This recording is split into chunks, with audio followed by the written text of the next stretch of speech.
She was sold at 18 to a man whose family buried their enemies under the foundations of their own houses. No white dress, no love. Just a signature, a bloodline, and a cliffside mansion waiting to swallow her whole. But on the night Arya Voss was handed over to Kyle Moretti, heir to the deadliest crime empire on the East Coast, he didn't touch her. He didn't even raise his voice. He said 6 words that broke her more than any beating ever had. I chose you years ago. If you want to know how a silent girl learned to scream, stay with me until the end. Hit that like button and drop the name of the city you're watching from in the comments so I can see how far this story travels tonight. The rain had been falling for 3 days when they came to take Arya Voss away. She watched it slide down the kitchen window of her father's brownstone in Queens, a thin silver curtain that blurred the street into smudges of yellow light. Somewhere past that glass, a black sedan was idling at the curb. She could hear the engine through the walls. Low, patient, the sound of something that had been waiting a long time and didn't mind waiting a few minutes more. On the counter in front of her sat a suitcase. One suitcase. Her father had been very specific about that. You don't bring anything from this house into his, Donato Voss had told her 2 nights ago, standing in the doorway of her bedroom with a glass of whiskey in his hand, and that same tired expression he'd worn since her mother died. He's got everything you need. He doesn't want your old clothes, your old books. You go to him clean. Clean. Like she was a gun being wiped down before a job. Arya had nodded because she always nodded.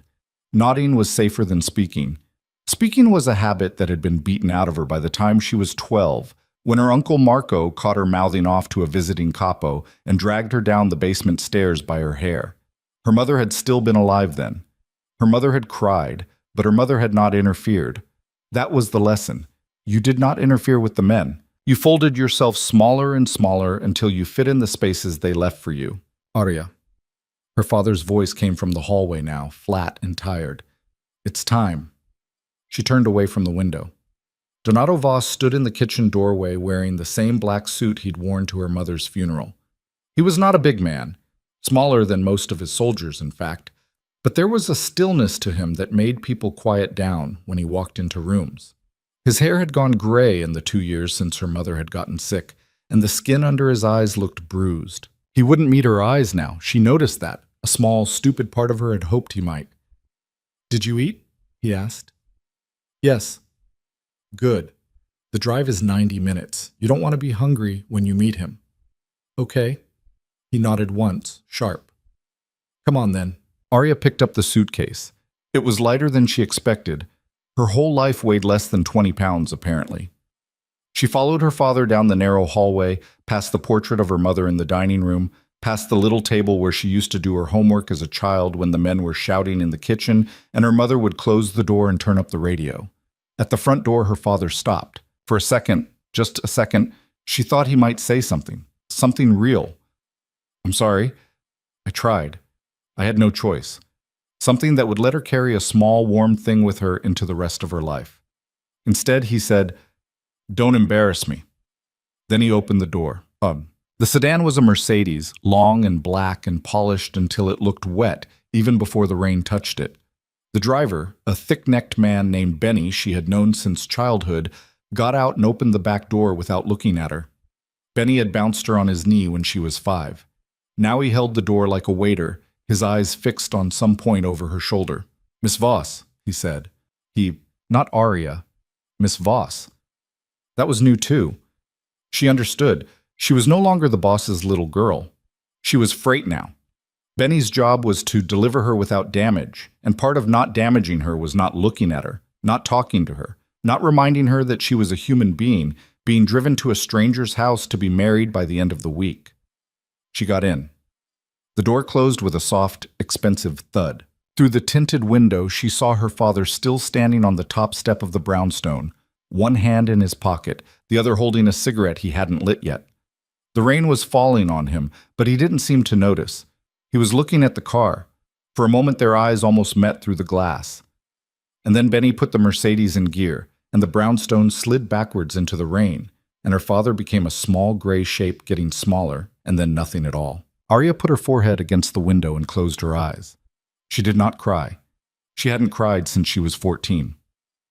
Crying, she had learned, was a luxury.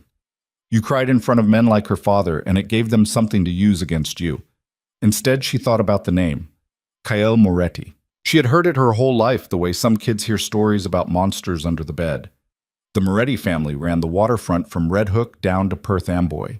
They moved guns through the ports, cocaine through the trucking companies, money through the construction unions. They had been at war with her father's people for a decade, and then 2 years ago they had stopped. A truce. Old Giovanni Moretti and Donato Voss had sat down in a restaurant in Bay Ridge and shaken hands, and a lot of men on both sides who had expected to die that winter had lived instead. The price of that peace, she understood now, was her. They hadn't told her until 6 weeks ago. Her father had sat her down in his study and said the words like he was reading a weather report. You're going to marry Giovanni's son. The wedding will be small. You'll move to their estate on the coast. You'll be taken care of, like an old dog. She had asked only one question.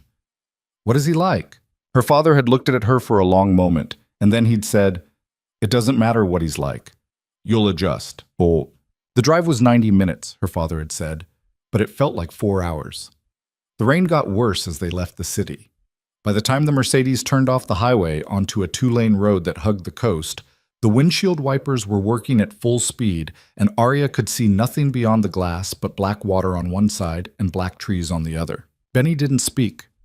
The radio wasn't on. The only sound was the rain and the hum of the engine, and somewhere in her own chest, the slow, steady thudding of a heart that she was almost annoyed was still bothering to beat. She thought about the things she had been told. He's young, only 26. He went to college, some kind of business school. He doesn't like to be touched without warning. That one had come from her Aunt Lucia, and Arya had not known what to do with it. He's dangerous, Arya. Don't forget that. Charm is part of the weapon. She thought about what she was supposed to do. Be quiet. Be grateful. Be useful. Produce a son inside 2 years if possible. Do not ask questions about the business. Do not make friends with the staff. Do not use the phone without asking. Do not, under any circumstances, embarrass the family. In the reflection on the dark window, she caught a glimpse of her own face, pale, narrow, her mother's mouth, her mother's tired eyes. She was wearing the dress her father had picked out, cream-colored, high-necked, the kind of dress a priest's niece might wear to a confirmation. She looked, she realized with a dull sort of horror, exactly like a virgin being led to an altar, which was, of course, the entire point. Miss Voss. Benny's voice startled her. He was glancing at her in the rear-view mirror, not quite meeting her eyes, but close. We're about 10 minutes out, he said. I wanted to give you a heads up. Thank you, Benny. He hesitated. The wipers slapped. She watched his shoulders, the familiar thick set of them, and for a confused second she was 5 again and he was lifting her onto the hood of a car to watch a parade. Kid, he said, and then caught himself, cleared his throat. Miss Voss, listen, I'm not supposed to say nothing, but he's not like his old man. She was quiet. That's all I'm going to say, Benny muttered and looked back at the road. That's all. Arya turned her face back to the window. Her pulse had kicked up, and she couldn't tell if that was good or bad. He's not like his old man. What did that mean? His old man, Giovanni Moretti, was a legend, and not the kind you wanted to meet.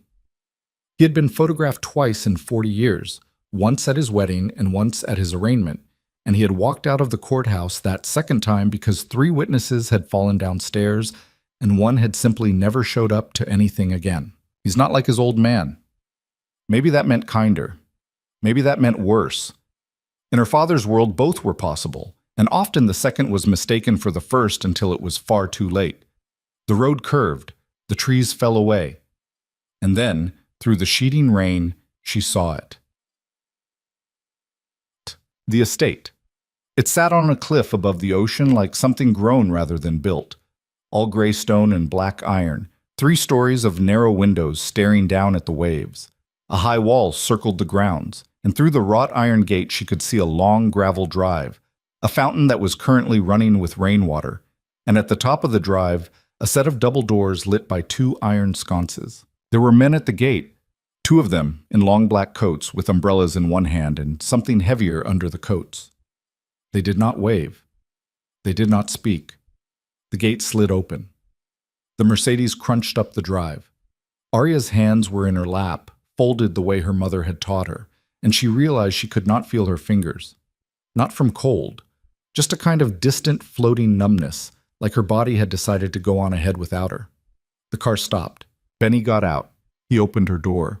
He held out his hand, a small kindness she hadn't expected, and she took it and stepped out into the rain. An older woman was waiting on the front steps with a large umbrella. She was small, maybe 60, wearing a black dress and a plain wool cardigan. Her hair was pulled back in a bun, and her face had the pinched, watchful look of a woman who had worked in a house like this for a long time and had learned which expressions kept her safe. "Miss Voss," she said, "I'm Mrs. Calvano, the housekeeper. Please, come in out of the rain." "Thank you." Arya walked up the steps. Benny was behind her with the suitcase. Another man, younger, in a dark suit, appeared from the shadows of the porch and took it from him without a word. Benny stopped at the threshold. He did not come inside. "Miss Voss," Benny said quietly. She turned. He was standing in the rain, not bothering with an umbrella, water running down the brim of his hat. His face was blank the way men's faces in her world were always blank when they had something to say and were not allowed to say it. "Your father said to tell you he—" Benny stopped, started again. "He said to be good." Her throat tightened. She nodded. "Tell him I will be," she said. Benny nodded back, got in the car, drove away. And then Arya Voss stepped through the double doors of the Moretti estate, and behind her the doors closed with a heavy, final click, and the rain was gone, and the world was gone, and she was inside. The entrance hall was enormous. She had expected that. What she had not expected was how quiet it was. Her father's house was never quiet. There were always men in the kitchen, soldiers in the living room, the TV on somewhere, a phone ringing, her uncle shouting at someone in Italian. The Moretti estate was the opposite. There was a fire crackling in a fireplace somewhere deep inside the house, and there was the faint ticking of a grandfather clock, and that was all. The floors were dark wood polished like still water. A wide staircase curved up to the second floor. Paintings hung on the walls, not the gaudy gold-framed stuff her uncles had collected, but somber old oil paintings of the sea, of men in long coats, of a woman with a severe mouth and eyes that followed you. There was no cross on the wall. There was no shrine to a dead grandfather. There was just space and old money and silence. "Please follow me," Mrs. Calvano said. "Mr. Moretti is waiting in the library." "Mr. Moretti," Arya repeated before she could stop herself. "Which? Kyle, miss, the elder Mr. Moretti isn't in residence." "Oh." Her stomach did something small and uncomfortable. She had almost been hoping for Giovanni. At least Giovanni was a known quantity. A monster, but a known one. Kyle was the ghost. Kyle was the young man she had never laid eyes on, whose face she had seen in exactly one photograph her father had reluctantly produced a month ago. A grainy surveillance image, mostly profile, dark hair, a sharp jaw, a mouth that wasn't smiling. She had stared at that photograph for a long time and had come away from it knowing nothing at all. Mrs. Calvano walked her down a long corridor. Their footsteps were silent on a heavy runner. At the end of the corridor was a door, dark wood, no handles she could see, only a thin brass plate. Mrs. Calvano knocked, once, paused. "Come in," said a voice from inside. It was not the voice she had expected. She had been bracing for something loud, something rough, something with his father's accent. This voice was low, even, and unhurried, the kind of voice that belonged to a man who had never in his life had to raise it to be listened to. Mrs. Calvano opened the door. "Miss Voss, sir." "Thank you, Teresa." The housekeeper stepped aside. Arya hesitated for 1/2 second, and then, because hesitating too long was its own kind of disobedience, she walked in. The library was smaller than she'd expected and warmer. A fire was burning in a stone fireplace on the far wall. The walls were lined floor to ceiling with books. Real books, the kind with cracked spines and dog-eared pages, not the leather-bound decorative sets rich men bought by the yard. There was a heavy desk, a worn leather armchair by the fire, and 2 windows overlooking the ocean. Kyle Moretti was standing at the far window, his back to her. He was tall. That was the first thing she noticed. taller than her father, taller than Benny. He was wearing a dark sweater and gray slacks, and his hair was black and a little long at the back, slightly damp as if he'd been out in the rain earlier. He had one hand in his pocket. The other held a glass, but when she looked harder, it wasn't whiskey. It was water. He did not turn around immediately. "Miss Voss," he said to the window, "thank you for coming." Something in her chest gave a strange, sharp little twist. Thank you for coming. As if she had come on her own. As if she had not been driven here in a car with the doors effectively locked. "Mr. Moretti," she said. Her voice was steady. She was proud of it. He turned. She had expected handsome because men like him were always called handsome in the stories, and he was, in a way, but not the way she'd been braced for. His face was not warm. His mouth was serious. There was a scar, small, pale, at the edge of his left eyebrow. His eyes were dark and very tired. He looked like a man who had not slept well in a long time, and who had stopped expecting to. But when his eyes found hers, they didn't look through her. They didn't crawl over her the way her uncle's friends had been crawling over her at family dinners since she was 15. They looked at her, specifically, as if there had been some question about who she was, and now he had his answer. "Please," he said. "Sit." He gestured at the armchair near the fire. She didn't sit. She stood where she was, hands folded in front of her. He noticed. He didn't push. "All right," he said quietly. "Then I'll stand too." He set his glass of water on the desk. He didn't come closer. There were maybe 10 feet between them. A careful, deliberate distance, and she realized after a second that he was doing that on purpose, that he was the one keeping the distance. "You must be exhausted," he said. "I'm fine." "You're not. It's a long drive and a worse reason. You don't have to pretend in here." The calmness of it, the plain honesty of it, made her wary. Her father's world ran on lies so thick you could stand on them. Nobody in her father's world said, "You don't have to pretend." They said, "Smile." They said, "Be grateful." They said, "Don't make a scene." "I was told," she started, and then stopped. She had been told a lot of things. She tried again. "My father said the wedding would be at the end of the week." "It will be, if you want it to be." She blinked. "I'm sorry?" He held her eyes. "If you want it to be," he said again, slower this time. For a long second she thought she must have misheard him. She replayed it in her head. She watched his face for the trick, the little tightening at the mouth, the look away, the small tell that meant "I'm testing you," and the wrong answer will cost you. She had spent 18 years learning to read those tells. She was very good at it. She did not find one. "I don't understand," she said. "I know. I'm going to try to explain." He gestured again at the armchair. "Please, you can stand if you want. I'm not going to make you sit. But I'd like it if you sat. My neck hurts from looking down at people." It was such a small, stupid, human thing to say, "My neck hurts," that before she fully decided to, she had walked over to the armchair and sat down on the edge of it, knees together, hands in her lap. She felt absurd. She felt like a child in the principal's office. Kael pulled the desk chair out, turned it to face her, and sat down in it, so that they were roughly at eye level, with a careful stretch of rug between them. He leaned forward, elbows on his knees, and folded his hands. "Here's what I want to tell you," he said, "and I want to tell you now, in this room, before anyone else gets the first word in. Because once the families start talking tomorrow, you're going to hear a lot of things about me, and about why you're here, and most of them are going to be lies, or half-lies, which are worse. So, while it's just us—" He paused. He seemed to be choosing words carefully. "Your father and my father made a deal 2 years ago," he said. "I know you know that much. The deal involved a marriage. Neither of them asked either of us. That's how these things get done." "I know." "Okay. So here's the part that nobody's told you." He drew a slow breath. "When my father came to me 2 years ago and said, 'You're going to marry Donato Voss's daughter,' that wasn't the first time I'd heard your name." She went still. "I'd seen you," Kael said, "once at a benefit in the city. You would have been 16, maybe 17. You were standing by a window with a glass of water in your hand, and your uncle was trying to introduce you to somebody, and you kept, very politely, not hearing him.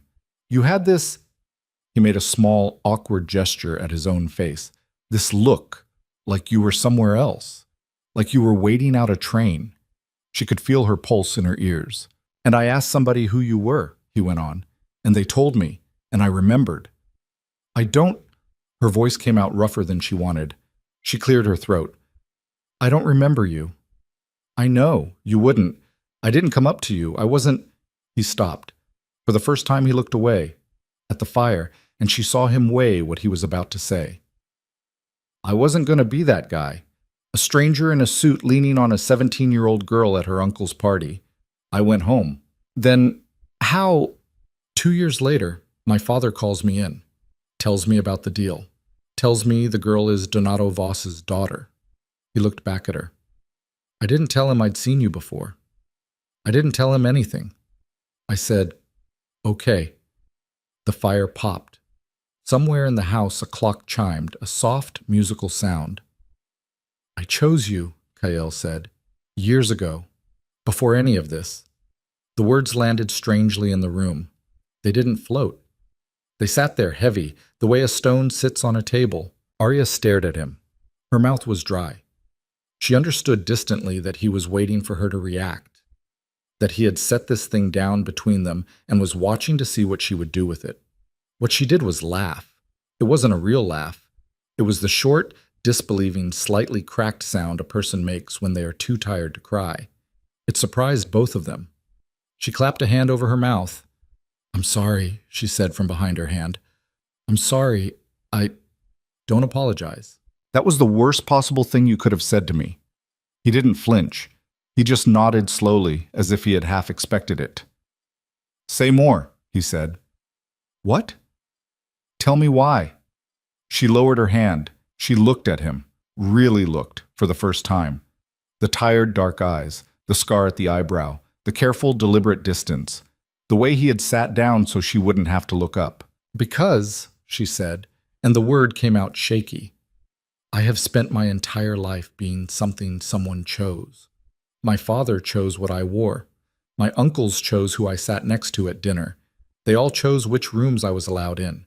And now I come here and you, a man I've never met, tell me that you chose me too, and you say it like it's a gift. She swallowed. Mr. Moretti, with respect, it is not a gift. It is the same sentence in a different mouth. The room was very quiet. Kael Moretti looked at her for a long moment. Then, slowly, he leaned back in the chair. He rubbed the bridge of his nose with his thumb and forefinger, a small, unguarded gesture that made him look, briefly, like any 26-year-old who had just been told he was wrong. Okay, he said. Okay, that's fair. I wasn't trying to be fair. No, it's fair. He lowered his hand. His eyes were on her steady. You're right. It came out wrong. What I meant, what I was trying to say, was that I'm not doing this because my father told me to. I want you to know that. I'm not standing here because a deal was signed. If the deal hadn't been signed, I would... He stopped, ran a hand through his hair. I would still probably have done something stupid about it eventually, that's all. She didn't know what to say to that. But you're right, he said again. Choosing someone without them knowing isn't choosing them. It's just wanting them. And a lot of men have probably wanted you without your permission. She looked down at her hands. Yes, she said. Then I'm sorry, Kael said, for saying it that way. I'm sorry. She could not remember the last time a man in her father's world had said those two words to her. Her uncles did not apologize. Her cousins did not apologize. Her father had once, when she was 9, apologized for stepping on her foot at a wedding, and it had shocked her so badly she had cried, which had annoyed him. That was the entire archive. She looked up. What do you want from me? She asked. Tonight, this week, this arrangement. Her voice was low. Please just tell me. I will manage it. I have been managing these things my whole life. I just need to know the rules. He watched her. I don't have rules, he said. I have one request, if you're willing. What? Stay here until the end of the week. Don't marry me. Don't agree to anything.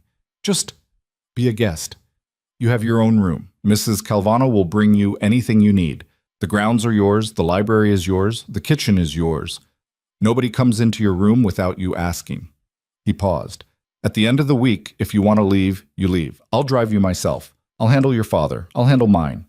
She stared at him. That's not possible, she said. It is, actually. They'll kill you. They'll try. She laughed again, the same cracked, helpless sound. You don't know my father. I know my father, Kael said. I know what it costs to tell him no. I've been doing it since I was 14. A small, humorless smile. I'm still here. She didn't know what to do with her hands. She didn't know what to do with her face. Something had come loose in her chest that she could not name and did not trust. A small, feathering, dangerous thing. The first stirrings of a hope she had trained herself for 18 years not to feel. Why? She said finally. Why would you do that? Kael was quiet for a long moment. He looked at the fire. Then he looked at her again, and in that look there was something she could not read. Tiredness, maybe. And something else. Something older and more bruised. Because I've watched my mother live in this house for 30 years, he said, and she did not choose to be here either. And I promised myself a long time ago that if I ever got the chance, I wouldn't do to another woman what was done to her. The fire popped. Arya realized her hands were trembling. She pressed them into her knees to still them. I don't believe you, she said quietly. I want to. I can't. I know. You could be... She shook her head. You could be very good at this, at seeming kind. Men in my world, they... I know, he said again. I'm not asking you to believe me tonight. I'm asking you to take the week. She looked at him a long time. Outside, the rain was slowing. She could hear it less. The fire had burned down to a low red glow, and the library had gone soft and dim around them. I would like to go to my room, she said. Of course. He stood. He did not come toward her. He walked to the door instead and opened it for her, and stood well back. Mrs. Calvano is right outside. She'll show you up. Arya got to her feet. Her legs did not feel entirely like her legs. She walked to the door. At the threshold she stopped because she could not help it, and she looked up at him. He was taller than her by a head.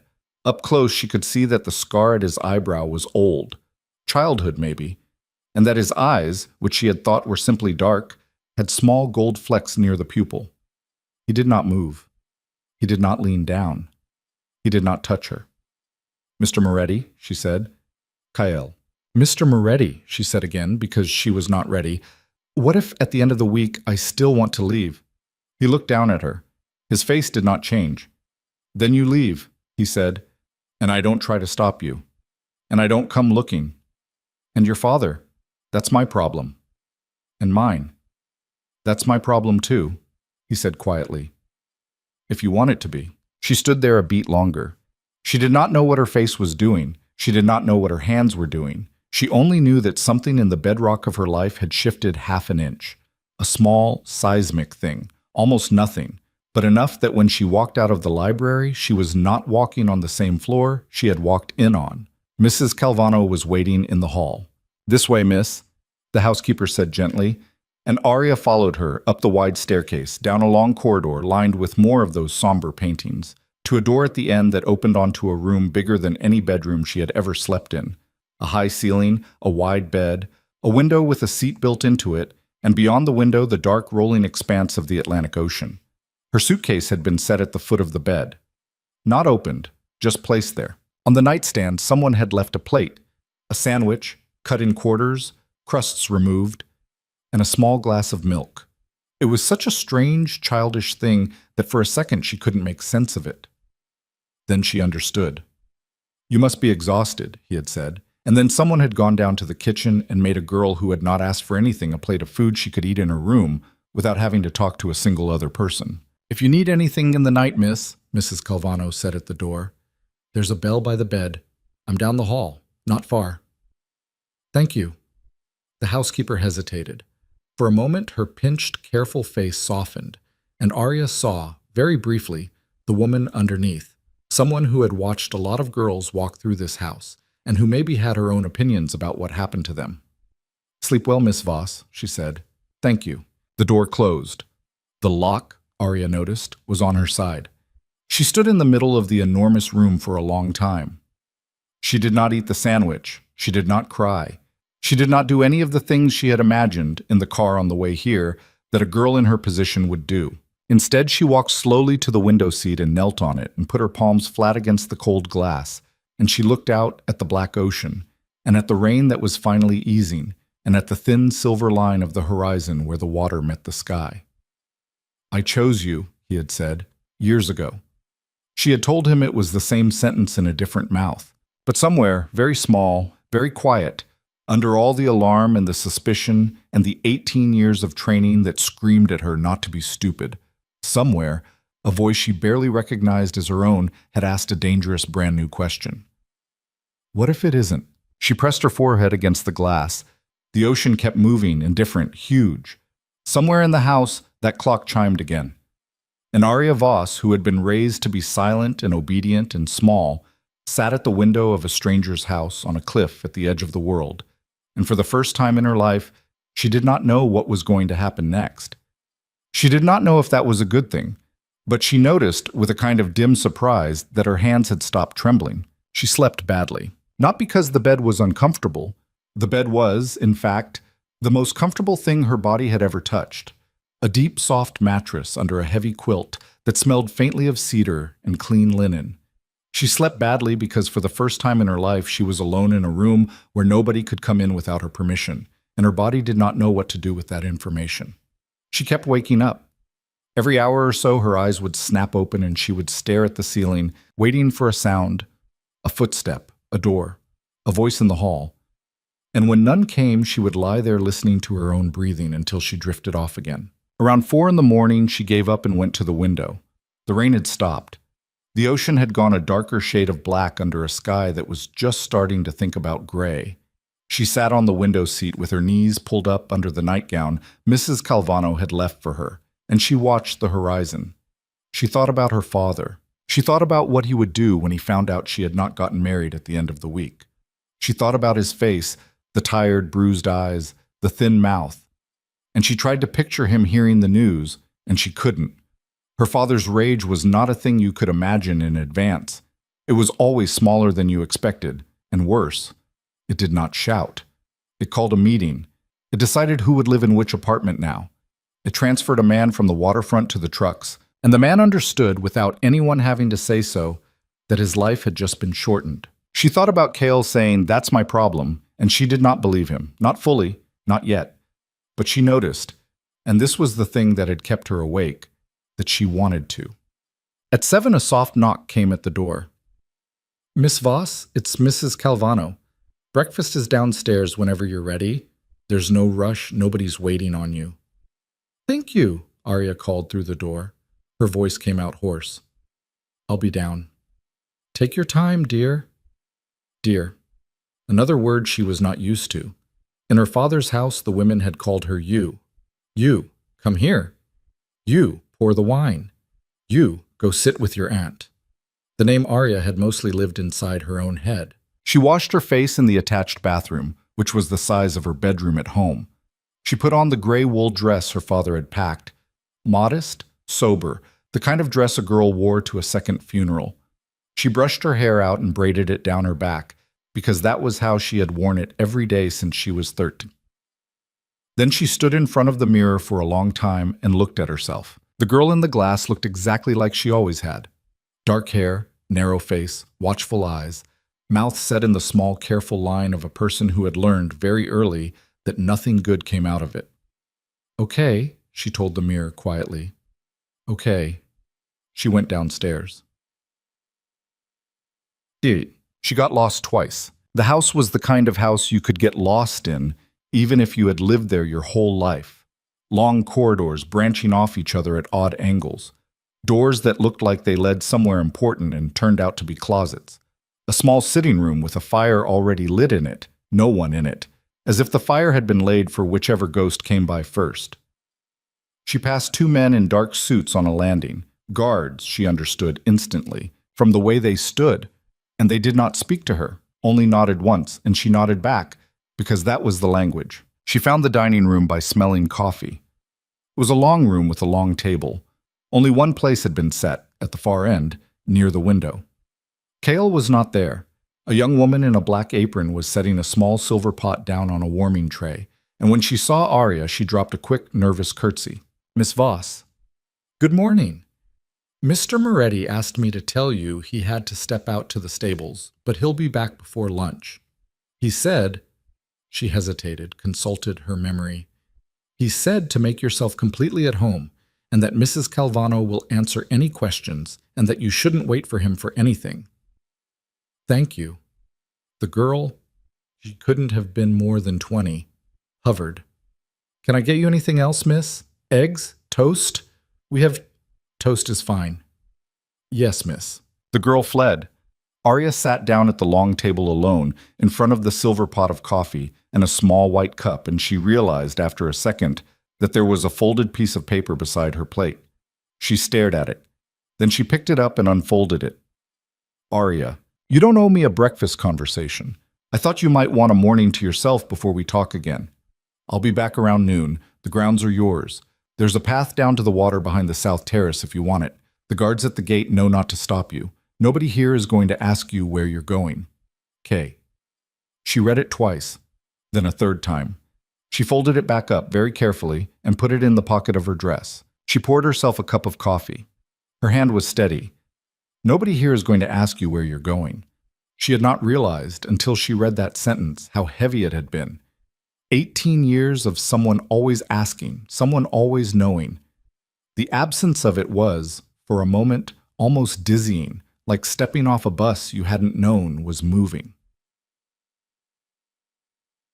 She did not go down to the water, not yet. That felt like too much all at once. Instead, after breakfast, which she barely touched, she wandered slowly through the downstairs. Nobody stopped her. A guard in the front hall nodded at her and went back to looking at nothing. Mrs. Calvano passed her once in a corridor, carrying a stack of folded towels, and only smiled and said, "The morning room is lovely this time of day, miss, if you want sunlight." She found the morning room. It had tall windows that faced east, and the sun was just starting to push through the clouds that were left over from the storm. There was a piano against one wall, an old one, upright, dark wood, the keys yellowed with age. She walked over to it before she thought about it. She had not touched a piano in 6 years. Her mother had taught her, back when her mother could still get out of bed. They had played together in the little sitting room of the brownstone, her mother patient and laughing, Arya's small hands stumbling over the keys. Then her mother had gotten sick, and then her mother had died. And her Uncle Marco had said, at the funeral, "No more piano. Your father doesn't need that noise in the house." And that had been the end of it. The piano in the brownstone had been covered with a sheet and then eventually sold, and Arya had forgotten, or pretended to forget, what her own hands could do. She sat down on the bench now and lifted the lid. The keys were cool under her fingertips. She pressed one, middle C. It rang out, clear and a little out of tune, and in the quiet morning room the note seemed to hang in the air forever. She played a scale. Slowly. Her hands were stiff. She played it again. She did not play a song. She was not ready for that. She just sat there for a long time, running scales, and somewhere in the middle of it, her eyes filled up without warning, and she had to stop and press the heel of her hand against them, hard, until the burning went away. When she looked up, Mrs. Calvano was standing in the doorway with a tea tray. The housekeeper did not say anything about the eyes. She just set the tray down on a low table. "It's been a long time since anyone played that," she said quietly. "Whose was it?" "Mr. Kyle's mother's." Arya's hands came away from the keys. "Oh! No, dear, play." She'd have liked that. Mrs. Calvano poured the tea without looking at her, which was a kindness. "She hasn't been well enough to play in years. It's just been sitting there, going out of tune." "Is she—" Arya hesitated. She didn't know the rules of this house yet. "Is she here?" "In the east wing. She doesn't leave her rooms much. Mr. Kyle sits with her most evenings." Arya filed that away, carefully, in a place where she was keeping a small growing list of things that did not match the picture of Kyle Moretti she had been handed at birth. "Would she—" Arya started and stopped, because she didn't know how to finish it. "Would she mind? Would she like to meet me? Would she want a stranger in her son's house to know she existed?" "Maybe in a few days," Mrs. Calvano said gently, as if she had heard the whole question. "When you've settled in, she has good days and bad days. I'll tell you when it's a good one." "Thank you." The housekeeper nodded and slipped back out. Arya sat at the piano a while longer. She did not play. She only rested her hands on the keys and listened to the house breathing around her. The creak of old wood, the distant clatter of something in a kitchen, the slow, steady ticking of a clock in another room. And she thought, there is a woman somewhere in this house who was brought here the way I was brought here.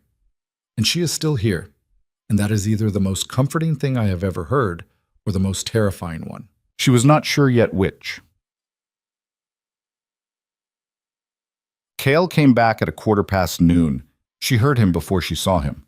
A door opening somewhere in the entrance hall, boots on the wood floor, a low voice saying something to one of the guards, a rougher voice answering him, and then a short bark of laughter that she recognized, with a small internal jolt, as his.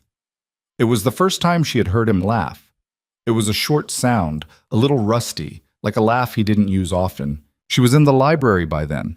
She had gone back to it on purpose, because the library was the room where he had said the honest things, and she wanted to see if the room still felt that way in daylight. He came in with his hair damp from the stables, and a faint smell of rain and leather on him. He had changed into a dark work shirt with the sleeves rolled, and there was a smear of mud on the knee of his pants that he had clearly not noticed. When he saw her standing by the bookshelf, he stopped in the doorway. "Oh," he said. "Hi."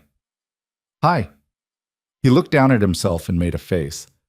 "I was going to clean up before I found you. I'm sorry." "It's fine. There's hay in my hair, isn't there?" "A little." He reached up and combed his fingers through his hair and shook his head like a dog, and a small piece of straw actually fell out onto his shoulder. Arya, despite everything, despite the hollow feeling in her stomach and the letter folded in her pocket and the fact that she was technically this man's fiancée, felt a small, startled laugh come up in her throat. She caught it before it got out, but only barely. He noticed. The corner of his mouth moved. Not a smile exactly. An acknowledgement. "You slept?" he asked. "Some." "That's more than nothing." He gestured vaguely at the room. "Have you eaten? Not the toast." "Actually eaten." "I'm not very hungry." "Okay, I'm going to go wash and change. Then I thought, if you wanted, we could walk. The path down to the beach. It's not cold. You wouldn't have to talk. You wouldn't have to not talk either.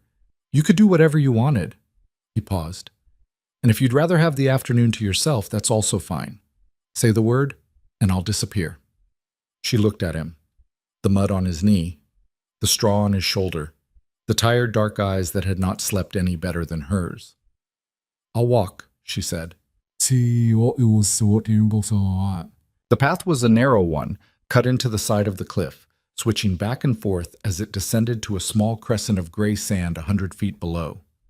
The ocean was enormous down there, much larger than it had looked from her window. White foam ran in long, ragged lines across it, where the wind was tearing at the tops of the waves. Cale walked in front of her for the steep parts, and beside her for the flat stretches. He did not offer his arm. He did not touch her. At one point she stumbled on a loose stone, and he half turned, hand out instinctively, and then caught himself and pulled the hand back before she had quite finished catching her balance on her own. It was a small moment. She noticed it. They did not talk for the first 10 minutes. The wind was too loud.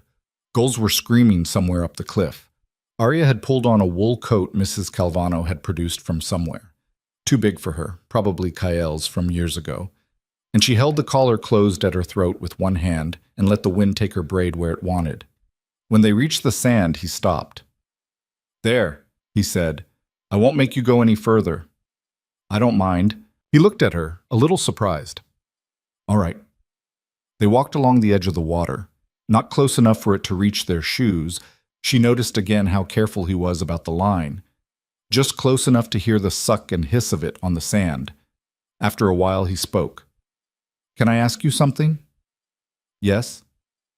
"How much did your father tell you about me?" She thought about it. "That you're 26, that you went to business school, that you're dangerous and charm is part of the weapon." Cale made a small amused sound through his nose. "That sounds like Donato." "You know him?" "I've met him twice. I've heard about him my whole life." "And?" He hesitated as if deciding how honest to be. Then he said, "I think your father is a man who figured out early that love is expensive and fear is cheap. So he ran his household on fear. He glanced at her. I'm guessing that matches what you know. She said nothing, which was itself an answer. My father's the same, Kael said, looking back at the water.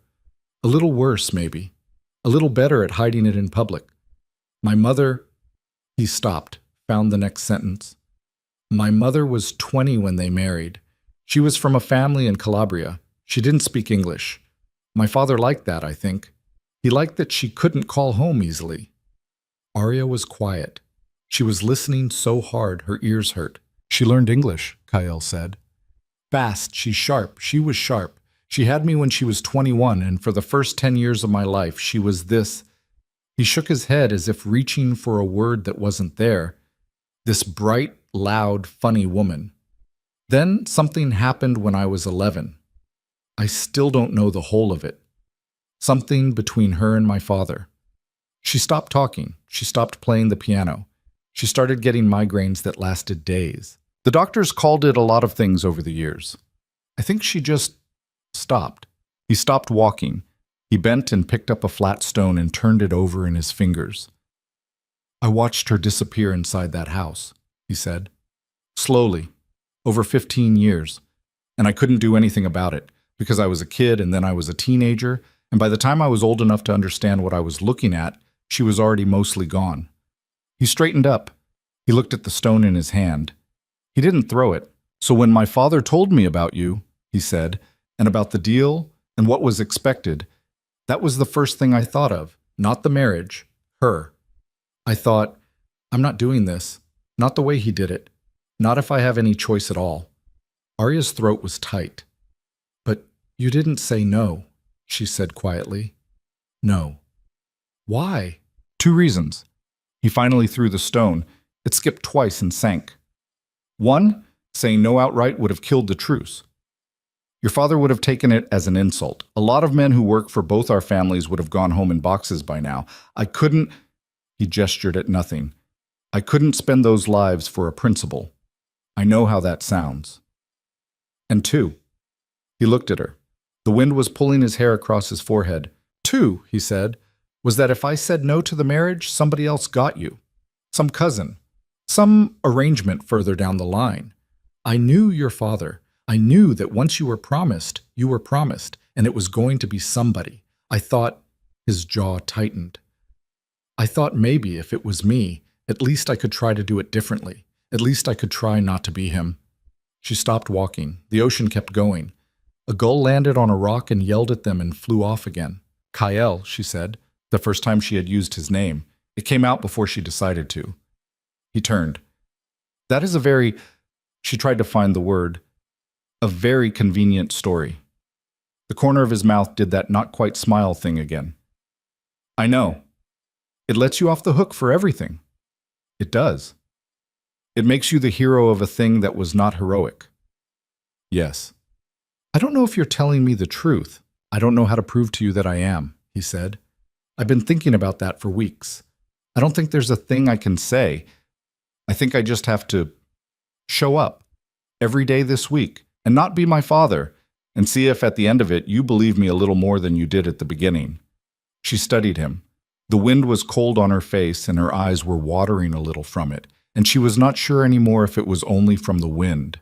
What if I don't? She said. What if at the end of the week I still don't believe you? Then you leave, like I said. And your life. My life is my problem. Stop saying that. He blinked, surprised. Stop saying that like it cost you nothing, she said. Her voice came out sharper than she'd meant.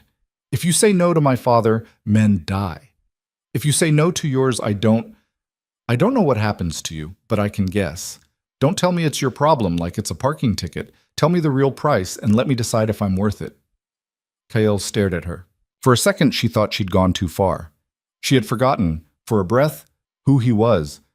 That he was not a boy on a beach, but the heir to a crime family. And she was in his coat on his sand below his house, and she had just raised her voice at him. Her stomach dropped. But he did not get angry. His face did something else, something softer and more complicated, something that almost looked like relief. Okay, he said quietly.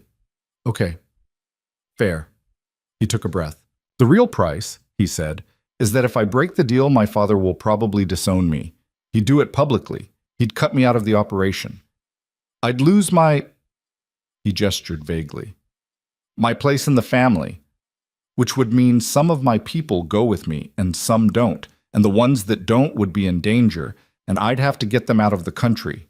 And then eventually, probably within a year, somebody in my father's circle or in one of the other families would decide I was a loose end, and they'd send somebody. Atin maute setai.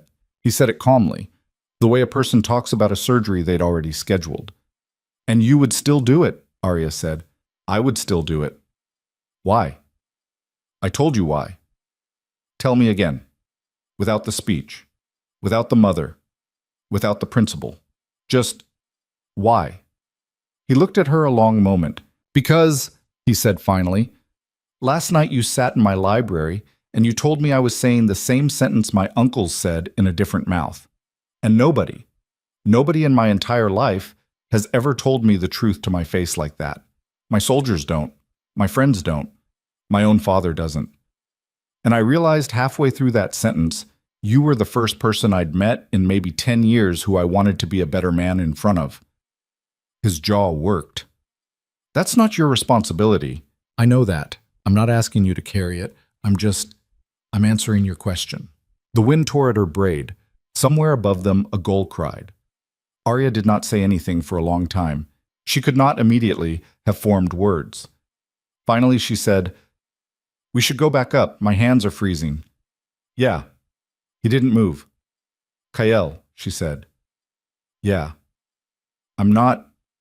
She looked at the sand. "I'm not going to decide today. Or tomorrow. I don't know how long it's going to take." "I know. And I might decide to leave." "I know." "Okay." She turned and started walking back toward the path. He fell in beside her. Neither of them spoke the whole way up. But halfway up the switchback, she stumbled again on a loose rock. And this time, when his hand went out instinctively, he did not pull it back. And this time, she did not pull away either. His fingers closed briefly around her elbow, steadied her, and then let go. It lasted maybe a second. She thought about it for the rest of the walk. Well, that night she could not sleep again, but for a different reason. She lay in the dark listening to the ocean. She thought about her mother at a piano. She thought about Kael's mother in a wing of this house she had not yet seen. She thought about her father's face, and about Benny standing in the rain saying, "Be good," and about the letter in her pocket, and about the way Kael had said a better man in front of, like it had cost him something to admit. She thought about the fact that she had raised her voice at a Moretti and was still alive. She thought about the fact that she had wanted to raise her voice, that somewhere between the library last night and the beach this afternoon, a small, dry thing in her chest that she had thought long dead had started, tentatively, to make noise. She pulled the letter out from under the pillow where she had moved it when she changed clothes. She read it again in the dim blue light from the window. "Nobody here is going to ask you where you're going." She pressed the paper to her lips just for a second. Not a kiss, just the contact of it against her mouth. A small private gesture no one would ever know about. Then she tucked the letter back under the pillow and turned on her side and closed her eyes. For the first time in a long, long time, she fell asleep thinking not about what would be done to her, but about what she might do. The next 3 days went like that. Mornings she spent alone. The staff had quietly arranged the house around her, she realized. Breakfast appeared wherever she went. The fire in the morning room was always lit. The library was always empty when she came in and somehow occupied when she didn't want it to be. She never caught anyone watching her. That was the trick of the place. She had grown up in a house where everyone was always watching her, and the Moretti estate had turned it inside out. Here, she could disappear for 4 hours into the library with a book she had pulled off the shelf at random, a worn paperback of short stories by a writer she had never heard of, and no one came to find her. Once, around 1 in the afternoon, she had stood up to stretch and found a tray outside the door with a bowl of soup and a piece of bread on it. No note, no knock. Just soup. As if the house had gently reminded itself that she existed and then left her alone again. In the afternoons, Kael came looking for her, not in a pressing way.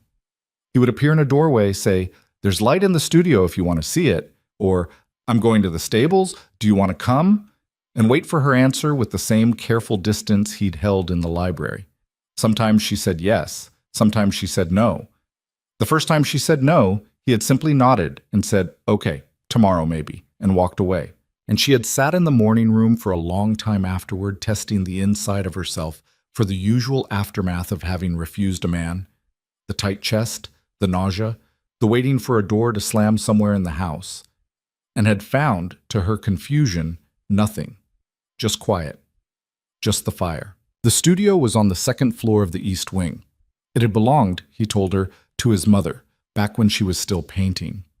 2 of the walls were windows. The other 2 were hung with canvases. Abstract work, bold colors, nothing like what Arya would have expected from the woman Kael had described. There was an easel in the center of the room, covered with a sheet. There were stacks of stretched canvases against the wall. There was a cabinet full of tubes of paint, brushes in jars, a palette stiff with dried color. "She said I could give these away if anyone ever wanted them," Kael said, standing in the doorway. She stopped being able to, I don't know, look at them, I think. They reminded her of something, but she didn't want them thrown out. Arya walked slowly through the room. She stopped in front of one canvas, a deep blue field with a single white stroke across it, like a wave or a knife cut. "I used to draw," she said. "Yeah?" "When I was little, my mother used to buy me these cheap sketchbooks at the drugstore. I'd fill them up. I haven't—" She shrugged. "My uncle threw them all out after she died. He said I was old enough to stop playing." "How old were you?" 12. Kael was quiet a moment. Then he said, "The cabinet's full of supplies. If you ever want them, nobody would touch it." She didn't answer right away. She looked at the cabinet. She looked at the blue and white canvas.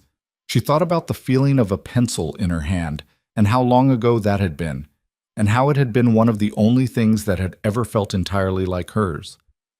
"Maybe," she said. "Maybe is fine." On the 4th day, she painted. She did it in the middle of the afternoon when the light through the studio windows was coming in long gold bars across the floor. She did not tell anyone.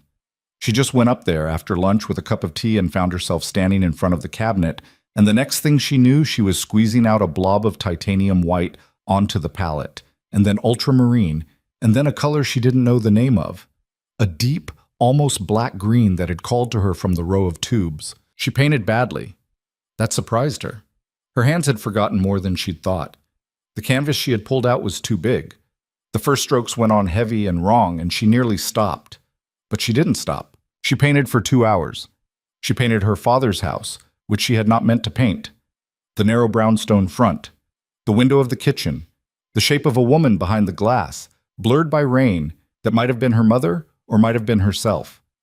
When she stepped back from the canvas, she was shaking a little, and her hands were streaked with green and blue to the wrists, and she realized she had been holding her breath, off and on, for most of the 2 hours. She did not hear the door open behind her. "Oh," Kael said quietly. She turned sharply. He was in the doorway. He was holding a mug in each hand. She understood a second later that he'd brought her fresh tea. He looked at the canvas over her shoulder. He did not step into the room. "I'm sorry," he said. "I should have knocked." "It's okay. I didn't know you—" He stopped. He looked at the painting again. His face did something complicated. "I didn't know you were— I just saw the door open." She looked at the painting with him. "It's not very good," she said. "I don't know anything about painting." "It's not." "Okay." He stayed in the doorway. He did not come in. After a moment, he held up one of the mugs. "Tea, if you want it. I'll leave it on the little table by the door. I'm not going to— I don't want to intrude." He set the mug down. He was about to go. "Kael?" He stopped. Arya turned fully to face him. Her hands, streaked with paint, were trembling, but not from fear this time. Something else. Something she didn't have a name for yet. "You can come in," she said. "If you want." He looked at her. "Are you sure?" "No." A small, crooked smile. "Okay, then I'll stand right here, halfway. How's that?" "That's good." He leaned in the doorway, arms folded, and he looked at her painting for a long time. He didn't say anything about it. He didn't say it was beautiful. He didn't say it was bad. He just looked at it, and at her, and back at it. and she understood that he was doing the one thing she had never in her life been allowed. He was simply letting it exist without needing to tell her what it was. "Your mother," he said finally. "Yeah. I'm sorry. Yeah." The sun through the windows had gone from gold to orange. Somewhere in the east wing of the house, the old clock chimed the hour. Arya stood there with paint on her hands in a dead woman's studio, and a man who had been raised to own her stood halfway across a threshold because she had asked him to. And in that thin, ordinary moment, something in her, something that had been folded small for 18 years, unfolded an inch.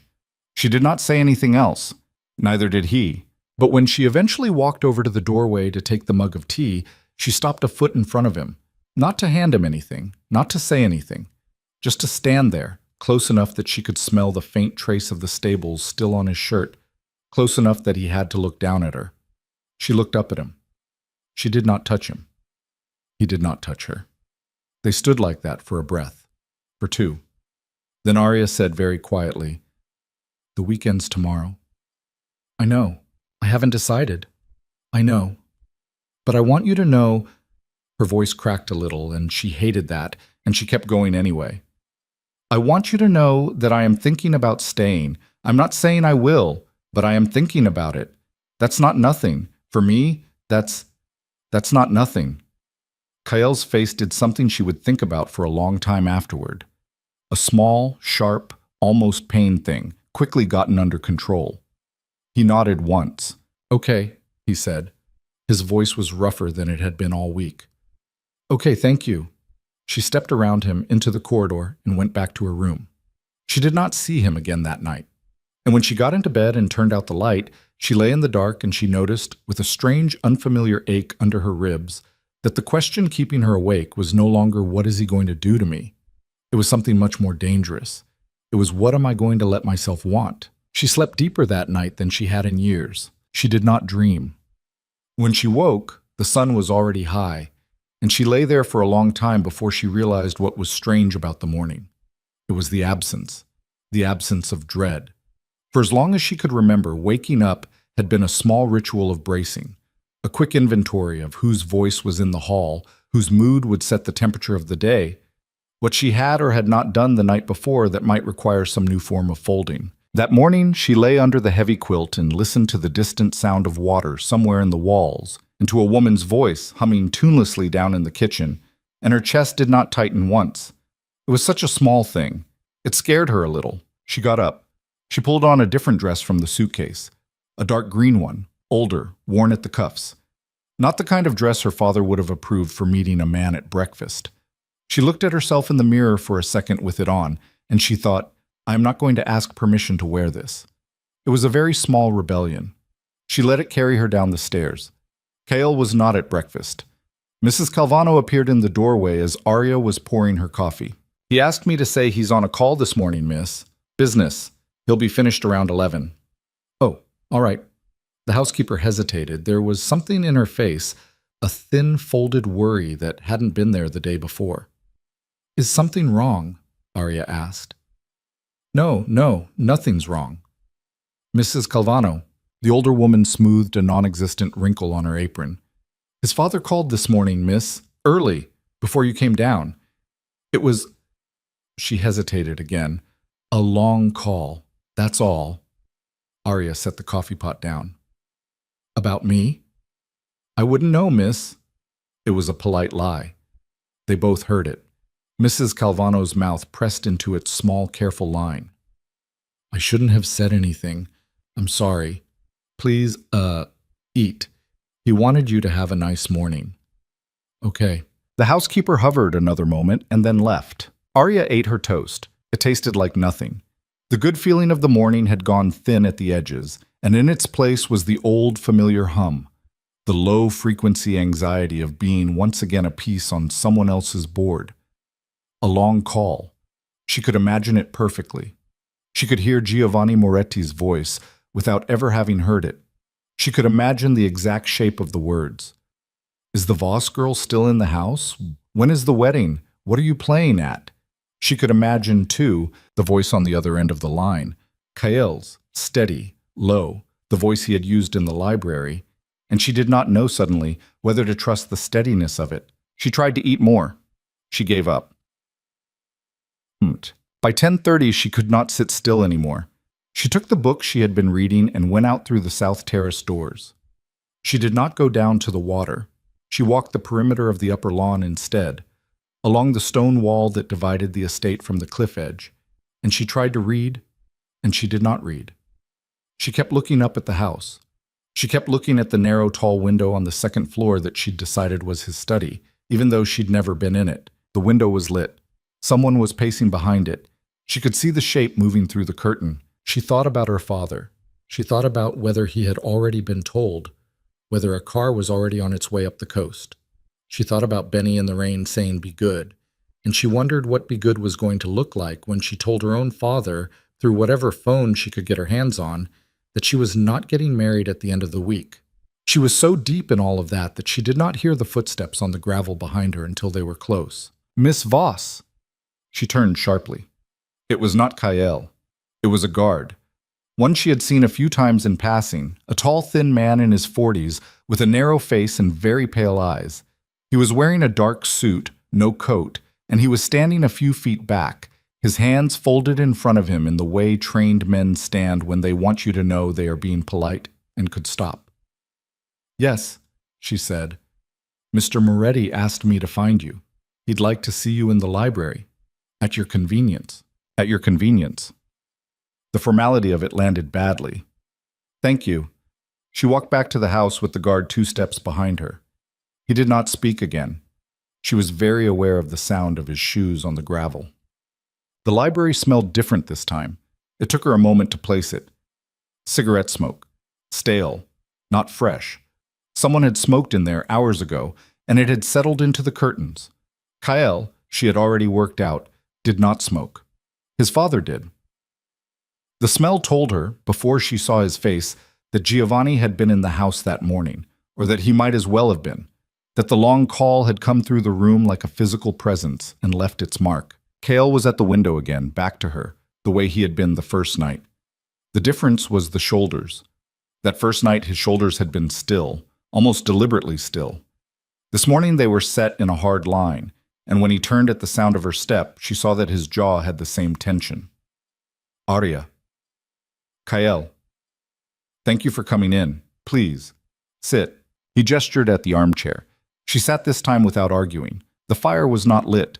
The room was colder than she'd known it could be. He did not sit. He stayed standing.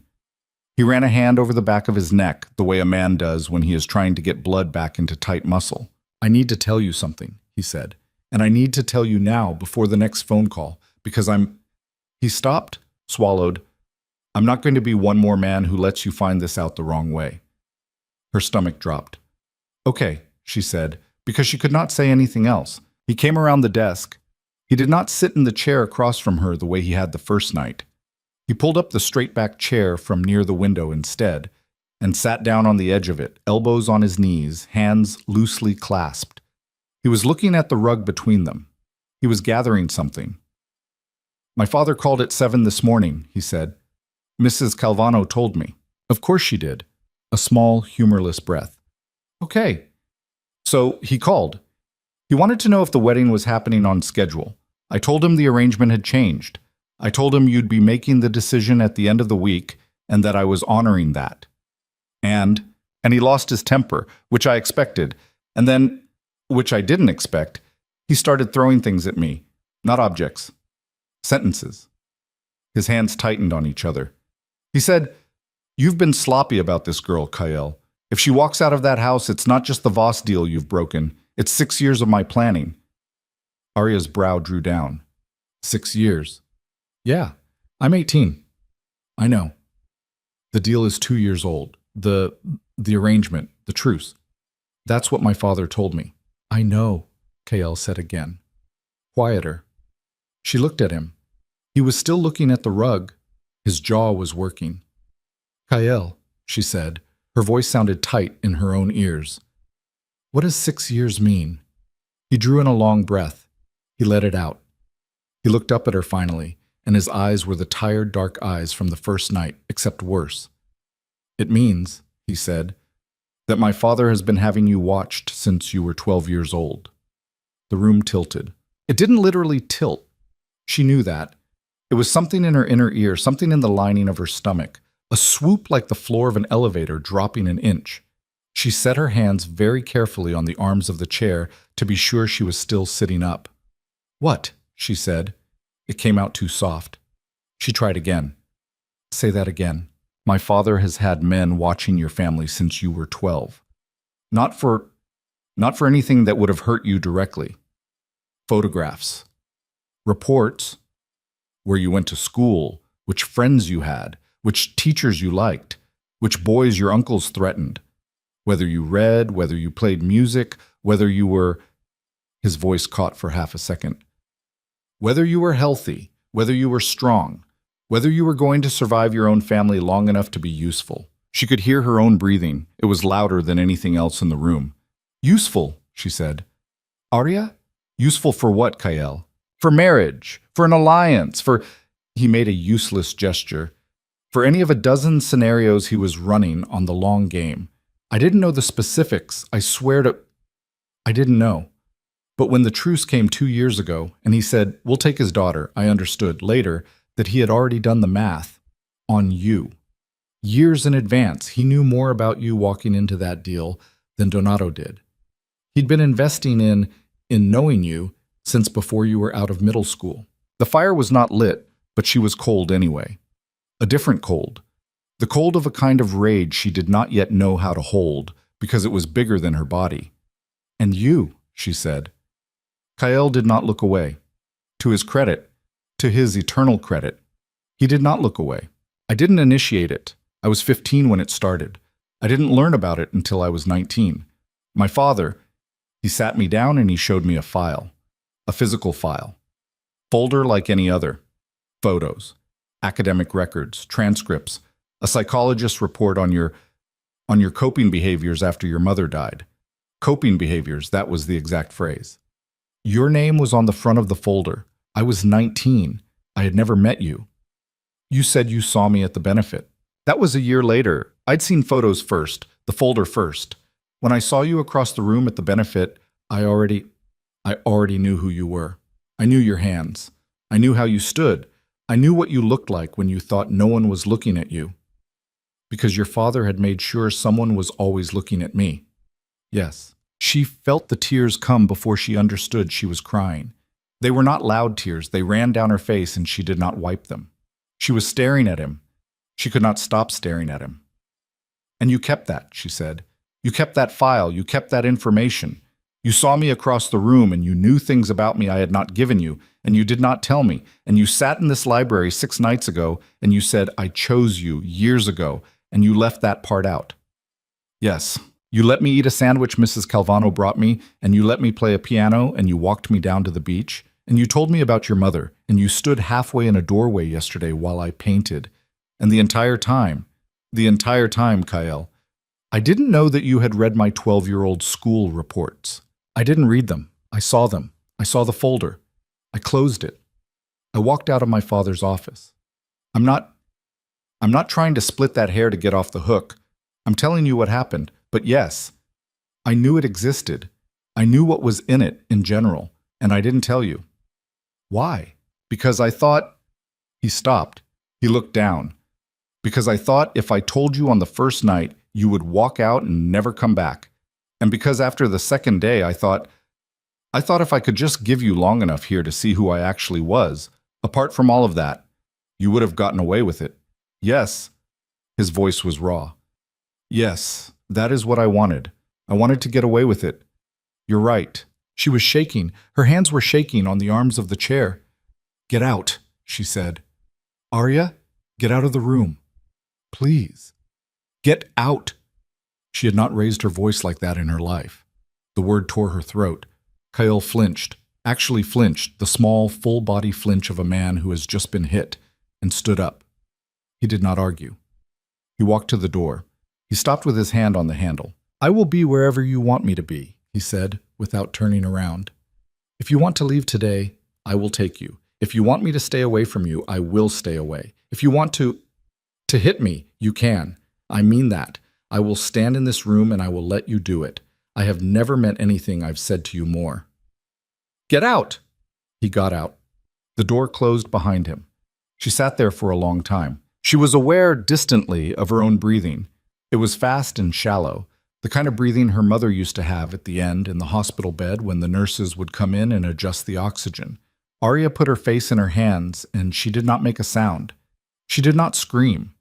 She had spent 18 years learning not to scream, and the training held even now, which she hated, because some part of her wanted to put her fist through the glass of the library window and see if the sound would make her feel better. She thought, very clearly, through the shaking, about her 12-year-old self. She thought about this girl she had been at 12. Her mother had still been alive that year, though already sick. Arya had still been sleeping with a stuffed rabbit. She had still been afraid of the basement. She had cried for a week after her pet goldfish died. She had loved a boy in her class named Anthony, whose family had moved to Florida, and she had wept for that too, secretly, under her pillow because she wasn't allowed to be seen crying. She had been a child, and somewhere, in some office, in some file cabinet, a man she had never met had begun a folder with her photograph on it, her whole adolescence, her whole becoming, coping behaviors. She made a sound then, a small, cracked sound, and she put her hand over her mouth to stop it, and she bent forward over her own knees in the chair. She did not know how long she sat like that. At some point, Mrs. Calvano knocked, very softly, and said through the door, "Miss, can I bring you anything?" "No. I could sit with you."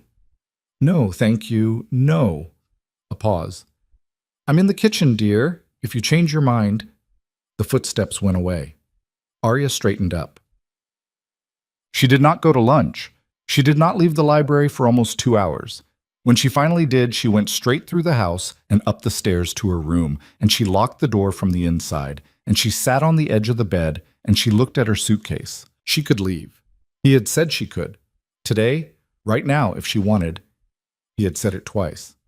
"I will take you." She could be in her father's brownstone by dinner. She could be back in the small life she had been built for. She could never see this house again. She could spend the rest of her life in Queens being handed to someone her father picked next, someone easier, someone who had not watched her. Except that was not actually a solution. Her father, learning she had walked away from Giovanni Moretti's son, would not put her in a convent. He would put her in a marriage faster. He would pick a man who could not be refused. The Moretti folder was a horror, but it was only one folder. Her own father's ambitions were their own folder, and she had been reading that one since she was born. She stood up, she paced, she pressed her palms to her face, she sat back down. Somewhere inside her, under the shock, she noticed something else, and it horrified her almost more than the revelation itself. She was not surprised, not truly. She was devastated, yes. She was angry enough to shake. But at the base of her, in the old place where she had always kept her clearest understanding of the world, there was a small, quiet voice that had said, of course, the moment Kael had said 12 years old. Of course. Of course men in their world did this.